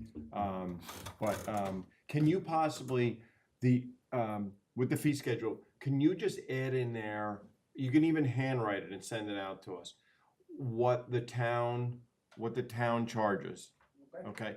Because I know what you did, and I don't have an issue with it, but because I know you compared it to two other villages, the villages you dealt with, that makes sense. I just want to get the lay. I think Dave had a good question. I just want to get a lay of the landscape relative to the town of Cornwall and see where we are at with that. Once you get that done, if you could email that to the group of us, that way we can maybe put this to bed next month. Very well. All right. All right, I should have done this when we did the building inspector report. I do want to thank Mr. Carmona, who, because the building inspector for the town had an unfortunate medical malady, and is laid up and will probably be for some time. We hope he recovers fully. Manny is a part-time officer who works here for 20 hours a week, has been carving out a piece of that to help the town with some of their really necessary inspections. And I know that he's been juggling a lot to do that, so I appreciate that. You should get a little bit of relief once Ms. DeGanga comes on board, which I believe is September 12th. You should get a little bit of relief there, but I'm gonna give this a little bit of time, and then I'm probably gonna come back to this board sometime toward the end of the year, and my conclusion right now looks like we do need to go to 40 hours a week for our building department. A minimum of 30, which is what we're gonna be looking at, but especially in light of what's going on in the town right now, it might be worth, trying to either, and I don't think we can bring somebody else on, correct, Gene? You told me that we can only have 2 members in our department. We can't hire a third, so it's just something for us to consider, because I know Ms. DeGanga is only able to commit to 10 hours per week right now. So you and I and her will sit down and work out how she's gonna plug the gaps. Gene, was that without creating another position? Is it only because we have the two? 2 slots. But there's no prohibition on creating a new position? I don't know what the county rules would be to do so. Would they become competitive? There's a lot of okay. changes in that realm. I understand. All right, but I wouldn't think that there would be a cap. Okay. Okay, so we will put over the fee schedule and the forms and the temporary storage containers on private property. We are obviously still enforcing that in regards to New York State Code, not village, but New York State Code, which is anything up to 179 days on private property. Right, am I right? So just under 6 months. Okay, next order of business, memorial donation request. I know the board has done a lot of agonizing over this to find the necessary and the right way to go forward on this. And what we've come up with, we came up with a policy, which I believe we approved back in June. Was it June or? In regards to financial donations, donations of parcels of land and what have you. But in regards to memorial donations, whether it's a tree or whether or not it's a bench, the board is going to lift the moratorium on donations, but is going to take each donated item or request, and I have one in the queue right now that's been patiently waiting, but they're gonna take each of them under advisement on a case-by-case basis. There is a woman whose name is Katina Palamides. Her mother grew up in Cornwall and Hudson. She desperately wanted to get a bench put in for her. She's done the research on it. I've gotten with the DPW superintendent. I've asked Dave to give me some places, kind of in line with what former Deputy Mayor Gazda mentioned in regard to park benches on Hudson Street. Two of the places that we're looking at is possibly something on the outside of the park where the bandstand is, whether it's along the natural stone wall along River Avenue, or on the other side by the sidewalk. So those are two places that we're looking at. I'm going to ask the board to consider this when they do their normal about town things and find places. One of the other places that Dave and I were considering was the intersection of Idlewild, Hudson, and River, where the jewelry store GHS Jewelers is. Dave says that there are a couple places that would not obstruct the sidewalk, that are on concrete, that benches could go, that we would look at, but we are open to suggestions. Just as a point of information, benches that are sidewalk right away is only a certain amount. So like, there was always two benches in front of GHS, which was Santoro's at the time. There was always two benches in front of there, but now Dave says that we would need permission from the building owner to put the benches, because they, obviously you're not gonna put them right on the edge of the sidewalk. You wanna move them back a little bit, just for safety reasons too. So that's gonna require permission. Other I think the spots, jeweler owns that building though, am I right I about that? believe he does. I do yeah. Part- too. I believe part Carl owner. does. Part owner of the Part building? Part owner. Okay. So, but that's a good spot for a bench and require, there's always two benches there. That we're right, Dave, that might require his permission. Yeah, I don't have a survey of the property, but, in order to put a bench there, you're gonna have to have it back off the walk. Yeah. It's gonna have to be back up, at least one segment of concrete away from the, When you said River Ave, he was thinking of inside the wall, Jim. Yeah, oh, okay. That's like, how- I'm when- thinking about okay. like Inside I the get wall. what So, you know, there's, I thought, At the I thought I heard bandstand, you say. inside the outside. wall. I was like, yeah, okay. those on are the the two left-hand locations, side. just pass those down to take a look at. Inside the rock wall, oh, you can pass these around. Inside the rock wall on the left-hand side, we could put one bench. Does that look feasible? You know, people sit on the rock wall, maybe we could just designate part of it as the memorial bench, and then they can sit on. But it would be nice to have a nice bench there, Yeah, surely. huh? It's not gonna be a wait, Barbara, believe it or not, people. The wall is there. Yeah, it is, but it is a place to sit. I mean, you can sit on the wall. There's also some room on the other side where the walkway, where the Which kiosk is. There's room for one bench over there. People sit there all the time, Like- to watch a concert. So So, you're talking about between the Christmas tree and the kiosk here, there's space along that we need sidewalk. two That would benches. actually be a decent place, I think. and there was also always a bench, next to the dentist office by that. There was always a bench there. By Dr. Now, Seitz. Yeah, you gotta remember now, some of these benches, they go way back because they were bus stops. That's why the benches were there. Yeah. They were bus stops. Okay, all right, well, we are working with them. Keep in mind that if we put benches on grass, it requires us to put a pad down too. So that's a consideration, which is something that pulled us back from continuing to put benches down at the waterfront.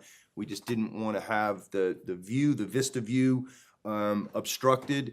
And if we do put it on grass, generally speaking, you're gonna put a concrete pad down. So that may be a factor in consideration of, do you want it at this place, recognizing that you're gonna have to pour a pad? So, okay, I'll continue to work with them. I'll continue, yes? So the ones down at the waterfront, they're in different styles. There's about 3 of them that are similar. They're made out of like some type of polycarbonate. It's like recycled materials, and they look pretty decent. They're brown and they have the green anchor points.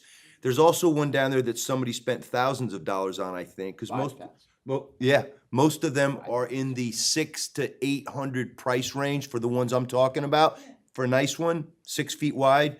The one that has the carvings on it that's metal, Dave says, I think that was in the thousands of dollars range. But again, it becomes, how many different styles do you want? You put them down at the waterfront, you got all these different things down there, it's. You might, I mean, I would just say uniformity. You want some kind of uniformity. Yeah. Well, Well, for the ones in the village, I agree. yeah, I agree too.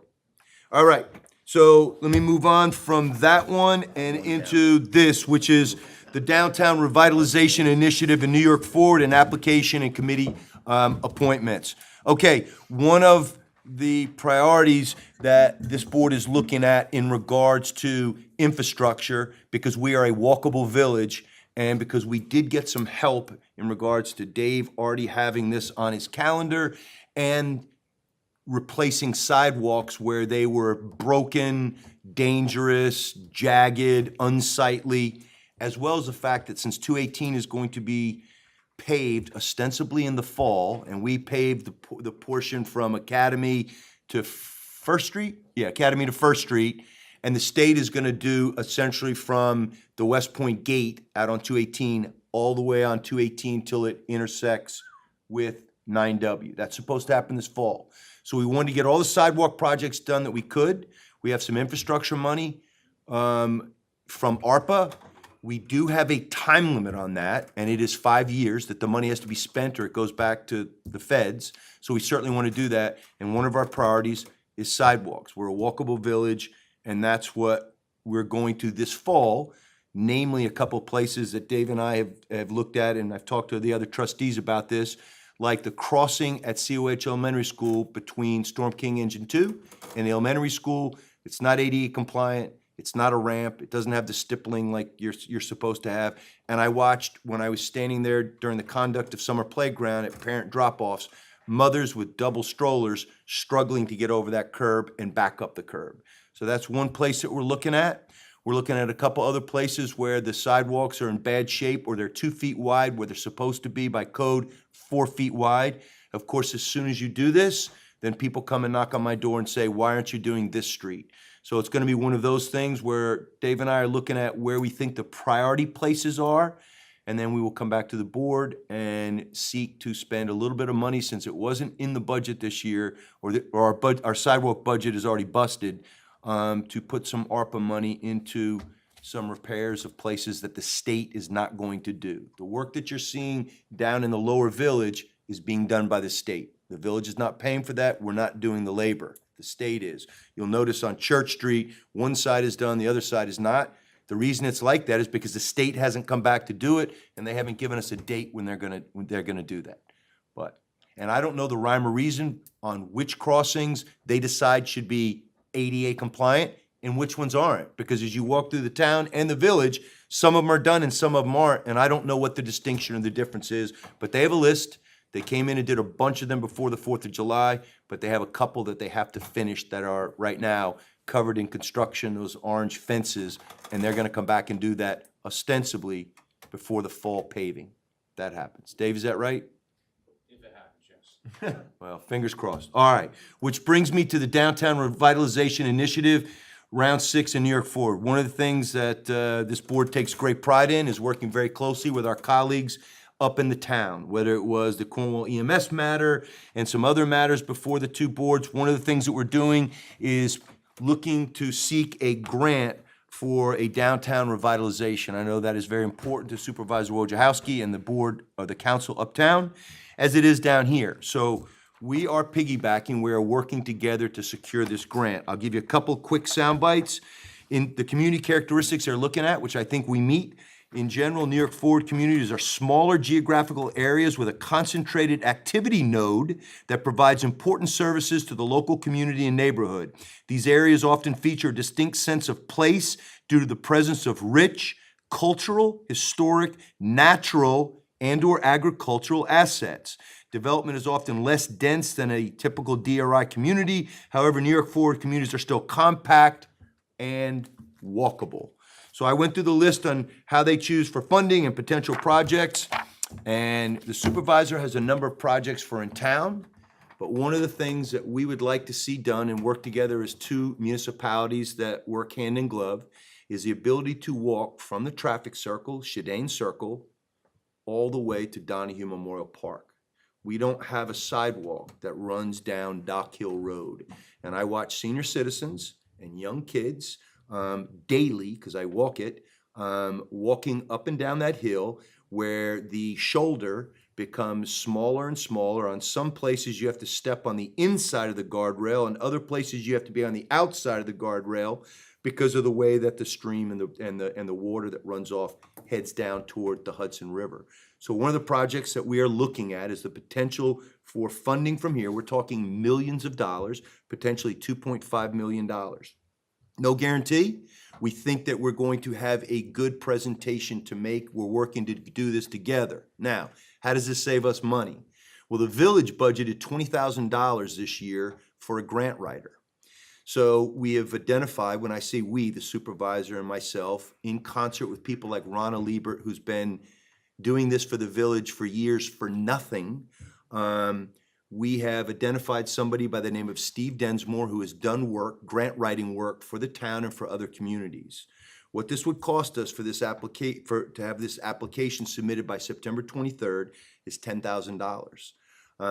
That $10,000 would be absorbed by the town and the village together. We would be on the hook for $5,000, and when the application is submitted, we would pay $2,500 apiece, each municipality, and the grant writer, Mr. Densmore, who's, if you can Google him and look at it, has done some unbelievable work and has been very successful at this, would enter into an agreement with us. We have a budget line for this, the town does not, but they will have to move some funds around to do this. My proposal to this village board is that we discuss this at the work session, and then prior to September 23rd, I would need a resolution approving the use of monies from the grant writer line to pay this individual, if this individual is the one that we elect to go with. Sir? So this is one application for one grant, just our grant, the 2.5 million potential grant. Bill, this is just to give you some idea, you know grant applications, this is just what we would need to have filled out and to done. There's a lot of work involved, but yes, essentially what we would do when we do this, I had wanted to hire somebody full-time to be a grant writer, and you say you make them salary. But they prefer to work on a project basis. So they will charge you X amount of dollars for this. And it's worked out in the time and the money or the effort that they have to put into it. That's my understanding. So for this one, we would be solely paying the person, Tom, what's his name, Tom? Steve Densmore. So we would be paying him for this one, $10,000. Yes, we would be on the hook for $5,000. We'd be splitting it for the town. He would do this application for the town and the village. The town has other projects. When's it due? Oh, so it's September- multiple potential projects coming Multiple out. potential projects. So it's not 2.5 million just for the sidewalk. No. Oh, Just okay. when you look at things that jump out to me, we wanted to make the entire village landscape from end to the other end of the town a walkable space. So there'd be multiple So projects along that was something that jumped out at me. That doesn't mean that there won't be other things or other projects that would apply to the village or would work here. That's just, So the If I may, submit, oh, I'm sorry. go ahead, I Judy. was just gonna say, my concern is if we put that off till September, Right, the deadline's the 23rd. I know. Right. He wouldn't be able to submit the That's application, he exactly what I wouldn't was have the time. bringing up, Because yeah. we don't meet till the 19th, we meet on the 19th for our work session. 12th for the work session. 12th on the work session and the 19th. So for us to do this, I mean, I guess we'd have to have an understanding that we wanted to go in that direction and vote on it when we vote on it, right? Yeah, as of Sunday, he was prepared to, or as of Saturday, he was prepared to begin work immediately to assist the town of Cornwall and the village of Cornwall on Hudson, as I see here. Why don't Any we, feelings about this one way or the other? look, I support it, I think it's worth it. And the second thing we could do is, we could pass a resolution authorizing the mayor to execute an agreement with the town. Well, let me back up and ask you this, who's gonna be the signatory to the agreement, is the town? No, I think it would be Both both of entities? us, yes, So, yes. we can One authorize, agreement, all the different signatures. okay, so we can authorize the mayor to execute the agreement subject to attorney review. The amount of no more than $5,000. $5,000. I think he's asking a retainer of 2,500, Right, to start so off. we could So we you could could do it potentially for authorize 25 just and- that, Yeah, I would do initially. Yep, you'd be all right, you'd be comfortable with that? Can we do that? It's not on our warrant, but if that's in a motion, I guess we could move forward with authorizing the retainer of 2,500. It's not You in can our authorize the monthly mayor to sign it, that's simple enough. warrant. It's not on the warrant. Yeah, we have Can to it, authorize. can it just go on next month's warrant? I mean, when does the money have to go with the, With the agreement, it sounds like a The retainer. retainer would. Would you have to move funds from? that's kind of the treasurer's call, I'm not, Don't you love being put on the spot like this with all eyes on you? And You love it. it is in the budget, It's in the It budget. is in the budget, well, but well it's not in the said. warrant. I would say that if the board authorizes the execution of the agreement and payment of the retainer, I would be confident with a board majority to authorize the retainer and put it on as a prepaid for next month. Did you get, you're okay with that? if the treasurer's okay with that, I'm I- fine with it. Yes, let's get, before she changes her mind, Jim, could you put that forth in a resolution? Yeah, let me just see, does he have this as the name of his company, hold on. Choice words. Choice Yeah, words. okay.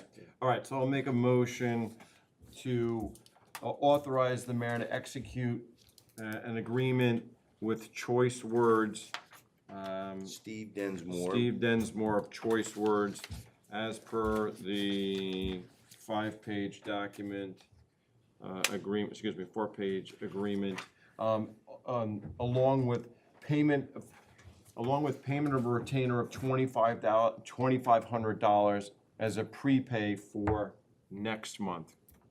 Gene, right? Prepay for next month, Next month's warrant. next month's warrant. Subject to review by the attorney for the village.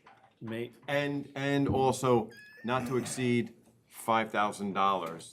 2,500 for the retainer, right? Yeah, we said Total that. of $5,000. Yeah, okay. I would just ask this, is it conditional upon the town agreeing to enter into an agreement with the provider as well? Because he's Yes. quoting a total of 10. Yes, it is. Well, we're only whole saying, project. yeah, I don't think it matters, Right, only because right. we're not paying him 5, and I'm sure he's not gonna cut his price in half. No. If he did, well, I'll take it. No, but I'm saying Yeah, I that get we what might you're be saying. paying $2,500 and he might say, well, I didn't get the full thing, what am I, It's my understanding that it is on the agenda for the town tomorrow night. that's. in the I current- understand. current environment, not a guarantee. I understand, but I'm fairly confident that the motion will probably pass. Okay. All right? All right, I so- just wonder if we. Yeah, if no, we it's need to, a, like, it's a good point. Should we Just make to- it subject to the town? Subject to the town, contingent upon the town being able to, or what's the legal language I want here? Contingent upon the town's approval of same. Yeah. Okay? And All right. whatever All right. contingencies they may add. All right. Wait, hold on, I got, We're all not right, gonna pay so, that's all. can I get a second? Second. All right, any further discussion? Any more contingencies? I hope not. Contingent I upon think we're contingent. contingent out. Okay, all in favor? Aye. But, We'll know tomorrow afternoon. but you're authorizing me to sign, I can still vote on that? Yeah. Yes, Yes. okay. We I do it all keep the time. forgetting that. Okay, moving on to the next item, which is the cable franchise renewal agreements. A few months ago, Verizon submitted a letter and requested that the village enter into a new franchise, a new cable franchise agreement with them. The attorney for the village has reviewed and revised the existing cable franchise agreement with Verizon and will be sending it for their review. Last month, the village received a notice from Charter Communications, Spectrum, also requesting that we renew our cable franchise agreement. This time, Charter also included a sample franchise agreement for our review. The attorney for the village, Judge McKay, reviewed the sample agreement, and it appears to meet muster and be much different from the Verizon agreement. Mr. McKay will contact the Charter representative to discuss the matter and to determine the most expedient way to enter into a new agreement. Joe, does that sound right? Yeah, I'll make it a little simpler. We've reviewed them. We have our proposed changes, and now we're gonna reach out to them. To make sure that the to proposed start- changes, To start negotiating them. And we'll circulate it to the boards got it. so you can look at it, have your questions. Yeah. and we'll start the negotiation I got process. you. Okay, yep. Okay. Next item of business, and Mrs. Gaza, this goes to your initial point, the Refoliation Project. I really want to thank a couple of people here first. One is Trustee Carnwright, who has taken it on an additional responsibility and become our adjunct to the Cornwall Conservation Advisory Committee. Did I get that right? CCAC? Council, that's the word I always mess up. Yes, council.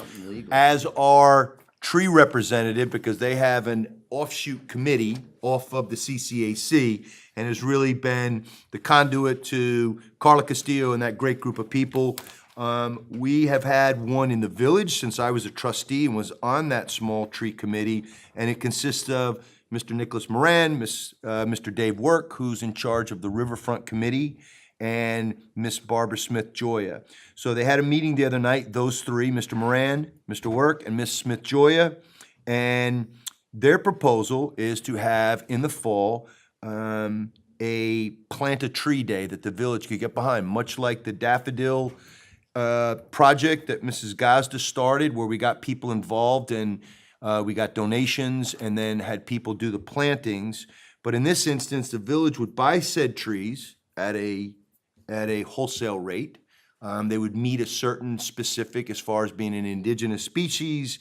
They're leaning towards the redbuds, the American hornbeams, the lindens, and the hackberries. They're looking right now to figure out what the best size circumference-wise is. And as usual, they, as I always do sometimes getting out over my skis, they were ambitious and wanted to get a group of volunteers together and start off this fall with a 50-tree planting. Village would buy the trees, volunteers would do the installation work, they would be planted along the village right-of-way. So like, let's say Homeland, that's a desolate stretch without a lot of trees there. If a homeowner would put in an application, and this would be handled by the tree committee, they would request to have a tree planted there. Village would buy the said tree, because we do own those trees on the right-of-ways and are responsible for them. And then the homeowner, as well as volunteers, would install the tree on October 8th or 9th, which are the dates that we are looking at. 50 is way too ambitious.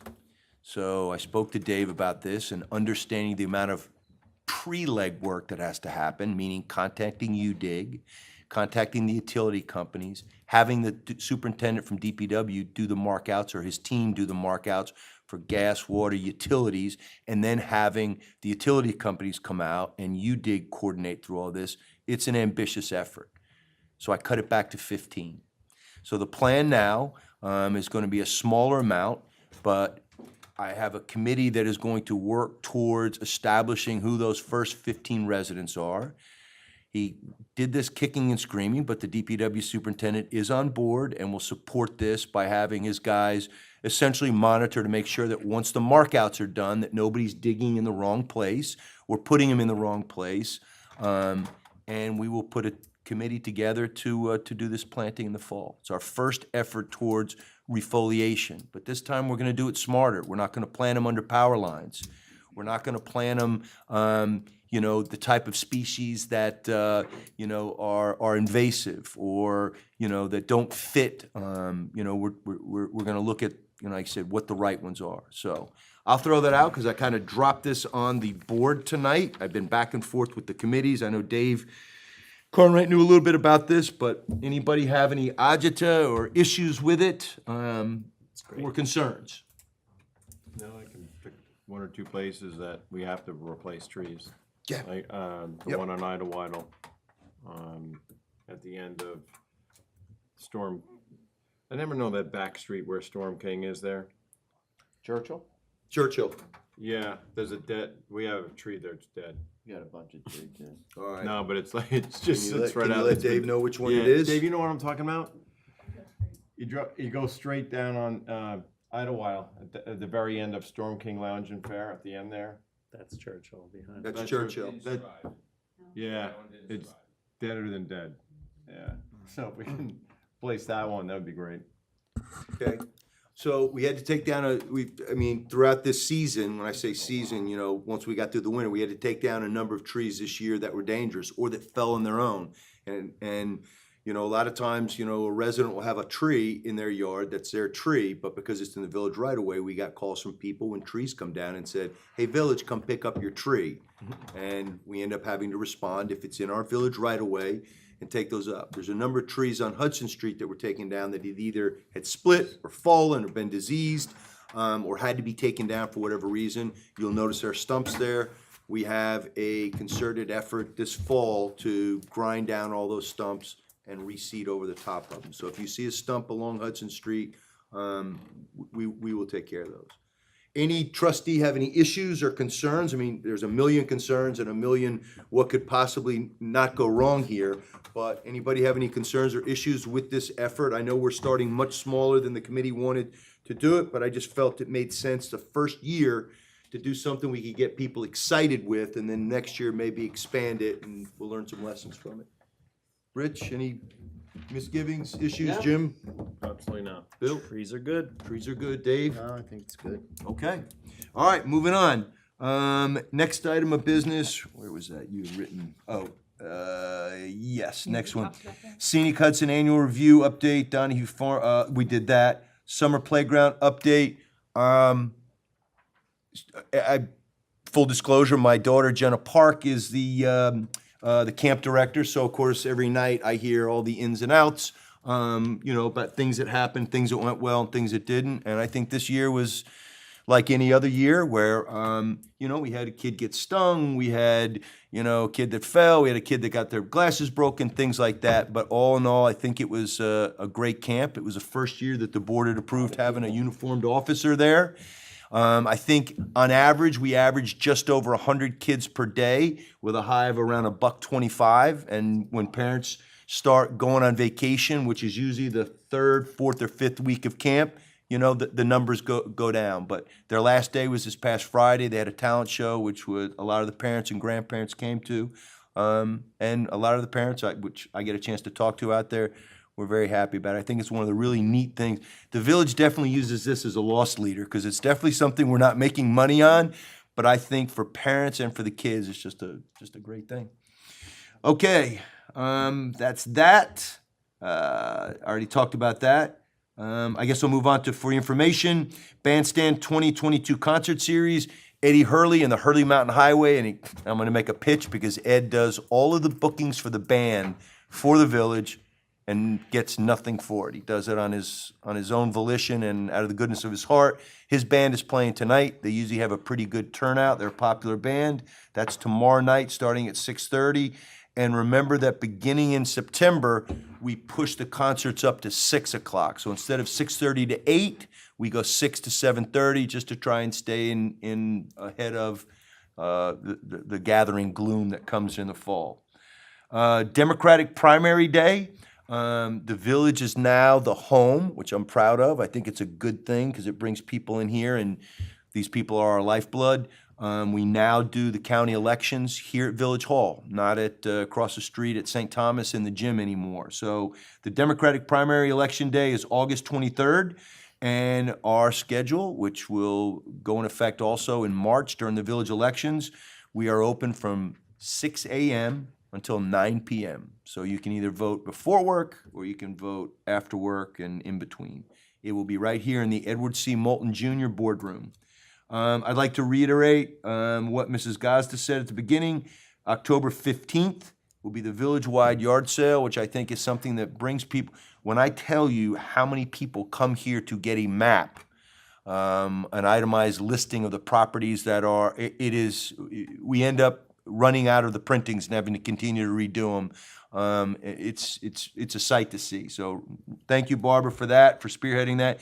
Thanks, Dave, for what you do on that, because I know that there's a DPW component to that. And Music Night at Donahue Memorial Park is scheduled for September 3rd, Mike, 2022. That's going to be down at the shelter, I guess, which we can't call it a gazebo. It's actually a shelter. It's going to be at the shelter on September 3rd. Do we have a start time for that? 6:30? 6 o'clock? All right. Last night I was at the town where the music store across the street from Cumberland, they had their students play and they honored Mr. Ken Cashman. Dave Carnwright mentioned this to me the other day. Gene, maybe we could put a placeholder on there for the September business meeting. I would like this board to present Mr. Cashman with a proclamation for his almost 2 decades of service in chronicling the events around the village and showing up at our kids' games and just being one of the biggest Cornwall fans for a Monroe guy you're ever gonna find. But truly a good and decent man, a vet, World War II vet, and still gets around and is still gonna do some stuff for the newspaper. He'll write some columns and things like that, but he's officially retired. So let's do that in September. We'll do a proclamation for him. And with that said, I'm gonna move to the board comments, and I'll start with Trustee Brain. Thank you to the firehouse for putting on a great fair. I enjoyed my time in the tank. Is that truthful? I think I was Literally? dropped. I got dropped, I think, 20 times over Oh the course my of 50 minutes, something like that. Special shout out to young Charlie Spalding, who came back for thirds and It fourths. wasn't your daughter? And then he pitched a no-hitter the other night in Little League. Oh, good. So you're saying the fix was in? Well, you know, I offered him $10 to go down the next night and take in a few other people. Oh, yes. And I'm acquainted with one of the counselors from the summer camp who also expressed that it was a great time and very rewarding. So there you go. And I hope everybody's having a good summer. I am not saying the word spectacular in this board comment, because I do that. I've done that the last 2 months and it's been in the minutes. So So you're gonna use a different superlative, is Everything's what you're great. saying. Everything's great. Everything's great. All right, duly noted. All right, Trustee Gaylord. No, I really don't have much to report. All right. Trustee Carnwright? Just, the fair was great, and, I could tell the, summer playground kids, I never saw them as happy as to go to the pool. Everybody wanted to go to the pool, it was so hot. But, so that worked out great, and thank God the pool made it through the season, because, you know, it's got some issues, but, nothing else. So the subcommittee, CACC, tree committee, the new tree ordinance is basically finished, but it's up for review. It's gonna get reviewed by the planner, and then probably by Steve and maybe Joe. I'm not sure how that's gonna work out, but it's basically finished, so it's just needs to be reviewed by the planner. So we should have a tree ordinance that will probably originate in the town and either be adopted by us, kind of like the lighting law or anything else we've done that can be piggybacked off another municipality to save a lot of money. So, but we're basically just about finished with it. Excellent. It's a difficult needle to thread where you're talking about putting restrictions on private property Yeah. and public property, although the public property part is easier to do than it is on said private property, but there are some common sense things that I believe that hopefully we'll get that and be able to get that passed, because I think it's necessary. Okay, next is Deputy Mayor Kane. Just two items. Mike, thanks much to the Storm King engine #2. It was a great fair. It was outstanding. Actually, I did have fun, like Bill said, in the tank for a while. So it was all in good fun. And thanks to Jenna Park again for another successful job. summer playground.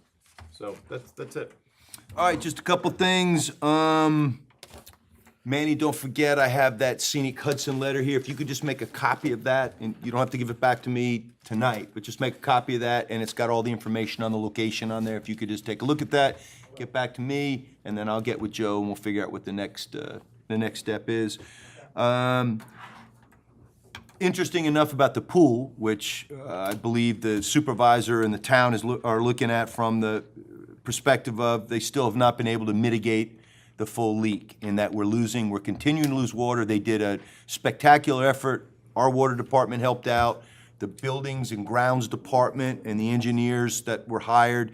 They ended up resealing cracks in the pool. They ended up replacing pipe. They did everything they possibly could, and they're still losing thousands of gallons of water a day.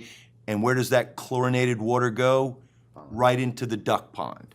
So it's obviously an environmental concern, and we just can't keep having that waste. So I know the town is looking hard at what they're gonna do in regards to a replacement pool. And that's, you know, that's probably what the future holds. Interestingly enough, by the Orange County Department of Health standards, the children and the school system, the children are not allowed to go to the pool on days where it's 96 degrees or higher, where you would think that would be the day they'd want to go to the pool. But because of the walk and because of being outside, if it gets to 96 degrees, and there were a number of days this year that approached 100, on those days, the village residents, kids go on Mondays and Wednesdays, the towns on Tuesdays and Thursdays. They couldn't use the pool when it was that hot. And they had one day where no lifeguard showed up either. Yeah. Really? They Yeah. didn't have enough Town, my staff, son was a yeah. counselor for the Yeah. town, and, they all get there, just no lifeguards. Oh, thank God that didn't happen on our end, because it was the day that the town went. Rich, thank you for the Lions Club taking on that matter. If you can just make sure I get that back, yeah, because I need that contact information. And I think that's it. So without further ado, I'll open it up now to public comment. I'll ask you to try to keep your comments to 3 minutes. State your name, please, and your residence for the record. Does anybody wish to speak? Mr. Coyne. Busy meeting. A couple of comments. Brendan Coyne, 13 Paula Court. Police Officer Robert Thompson, I think we've all known him from July 4th. He stands at one of the entrances there. Big, tall dude. Good hire. I'll mention that that's where we got our chief from, too, the town. Fireman's Fair, you guys are always building community. I heard wonderful reports about that, as has been said by the trustees tonight. The farm, please, not a second roof, all right? Let's take care of one roof at a time. And the donation that Bill talked about, I believe the Community Foundation of Orange and Sullivan is being used by the Special Events Committee already in the village. Let's see. The sidewalks, before I left office, I had asked Rich to do a little work on that, so maybe he has some ideas on some sidewalks too that need some repair. And the last thing is this, I'm wondering if we've gotten any kind of report on the school district property behind their facility. There was some fencing up there for a while regarding hazardous materials. You're talking at the admin building? Yeah. Off of Idlewild. When they were doing some plantings back there, and we have a beautiful relationship with the superintendent now, Terry Dade, and so we talk weekly. And he shares information and let me know, because I expected that I was gonna get some phone calls about that, when you see some people walking around with hazmat suits looking like the set of E.T. What happened was, when they were doing some digging back there, they came up with some asbestos. Nothing in the building, nothing that was gonna be a contaminant concern for people that work there, but in an abundance of caution, because they determined that this was dumped there within the last couple of years, that somebody, during the dark of night, showed up there and dumped some asbestos panels, and it ended up getting buried. And so during their normal course of excavation and doing some plantings, they did the right thing, they roped it off. I obviously got some phone calls. I talked to some residents that I knew in the neighborhood, because I knew it would be concern them and they were close by. And I did get some calls from some people that said, what the heck is going on? Why are people going in and out of that building, and you've got people in hazmat suits? And it was only because the people that were handling it had to be protected. Very But good. that has been mitigated, and it's all good to go. Thank you. Thank you, sir. All right, anybody else from the public wish to speak? All right, I've got one last alibi. I'm going to remind the trustees that the Orange County Association of Towns, Villages, and Cities is having their August meeting on Tuesday, October 30th at the River Grill, which is a great place down on the Newburgh waterfront. What's interesting is the guest speaker is going to be Donna Ramlow, who's the executive director of the Dispute Resolution Center, which services Orange, Putnam, Sullivan, and Ulster counties, and they're the leading resource for effective and constructive prevention, management, and conflict resolution in the Hudson Valley. I truly enjoy it when the trustees come to these, and I get to share that with them, so I'm gonna encourage you guys to come. Let me know so I can RSVP back. And are there any alibis from a trustee or from a department head? Oh, yes, Joe, I'm gonna do an alibi here, and I don't think we need to tonight, do executive session. Do you see a burning need on an issue? Oh, come on. Are you kidding? I waited until now and now. Where were you gonna go? Good point. I have no legal objection. All right. I've had these guys here since, have a court I've case had these guys here since 6 o'clock. So without further ado, I'm gonna thank the board, thank the department heads, thank the village clerk for their assistance. I'm gonna make a motion to adjourn the meeting. May I have a second? All in favor? Aye. Thank you for coming. All right. I thought he was in his mid-80s. I'm married still. He could be. Yes, he is. Gotta be correct. Yeah. I disagree. I disagree. Ask Pete. Ask Pete. 45? World War II ended in 45. Dude, the guy's 90. How can he not? He's pushing, yes. They say Ken Cashman is not a World War II vet. He is too. Ken is 90? No. Pushing 90. I think he's 80. So you think he's a Korean War vet? But even though 90 doesn't get you into the war. 90 doesn't get you into 45? I think so. 95.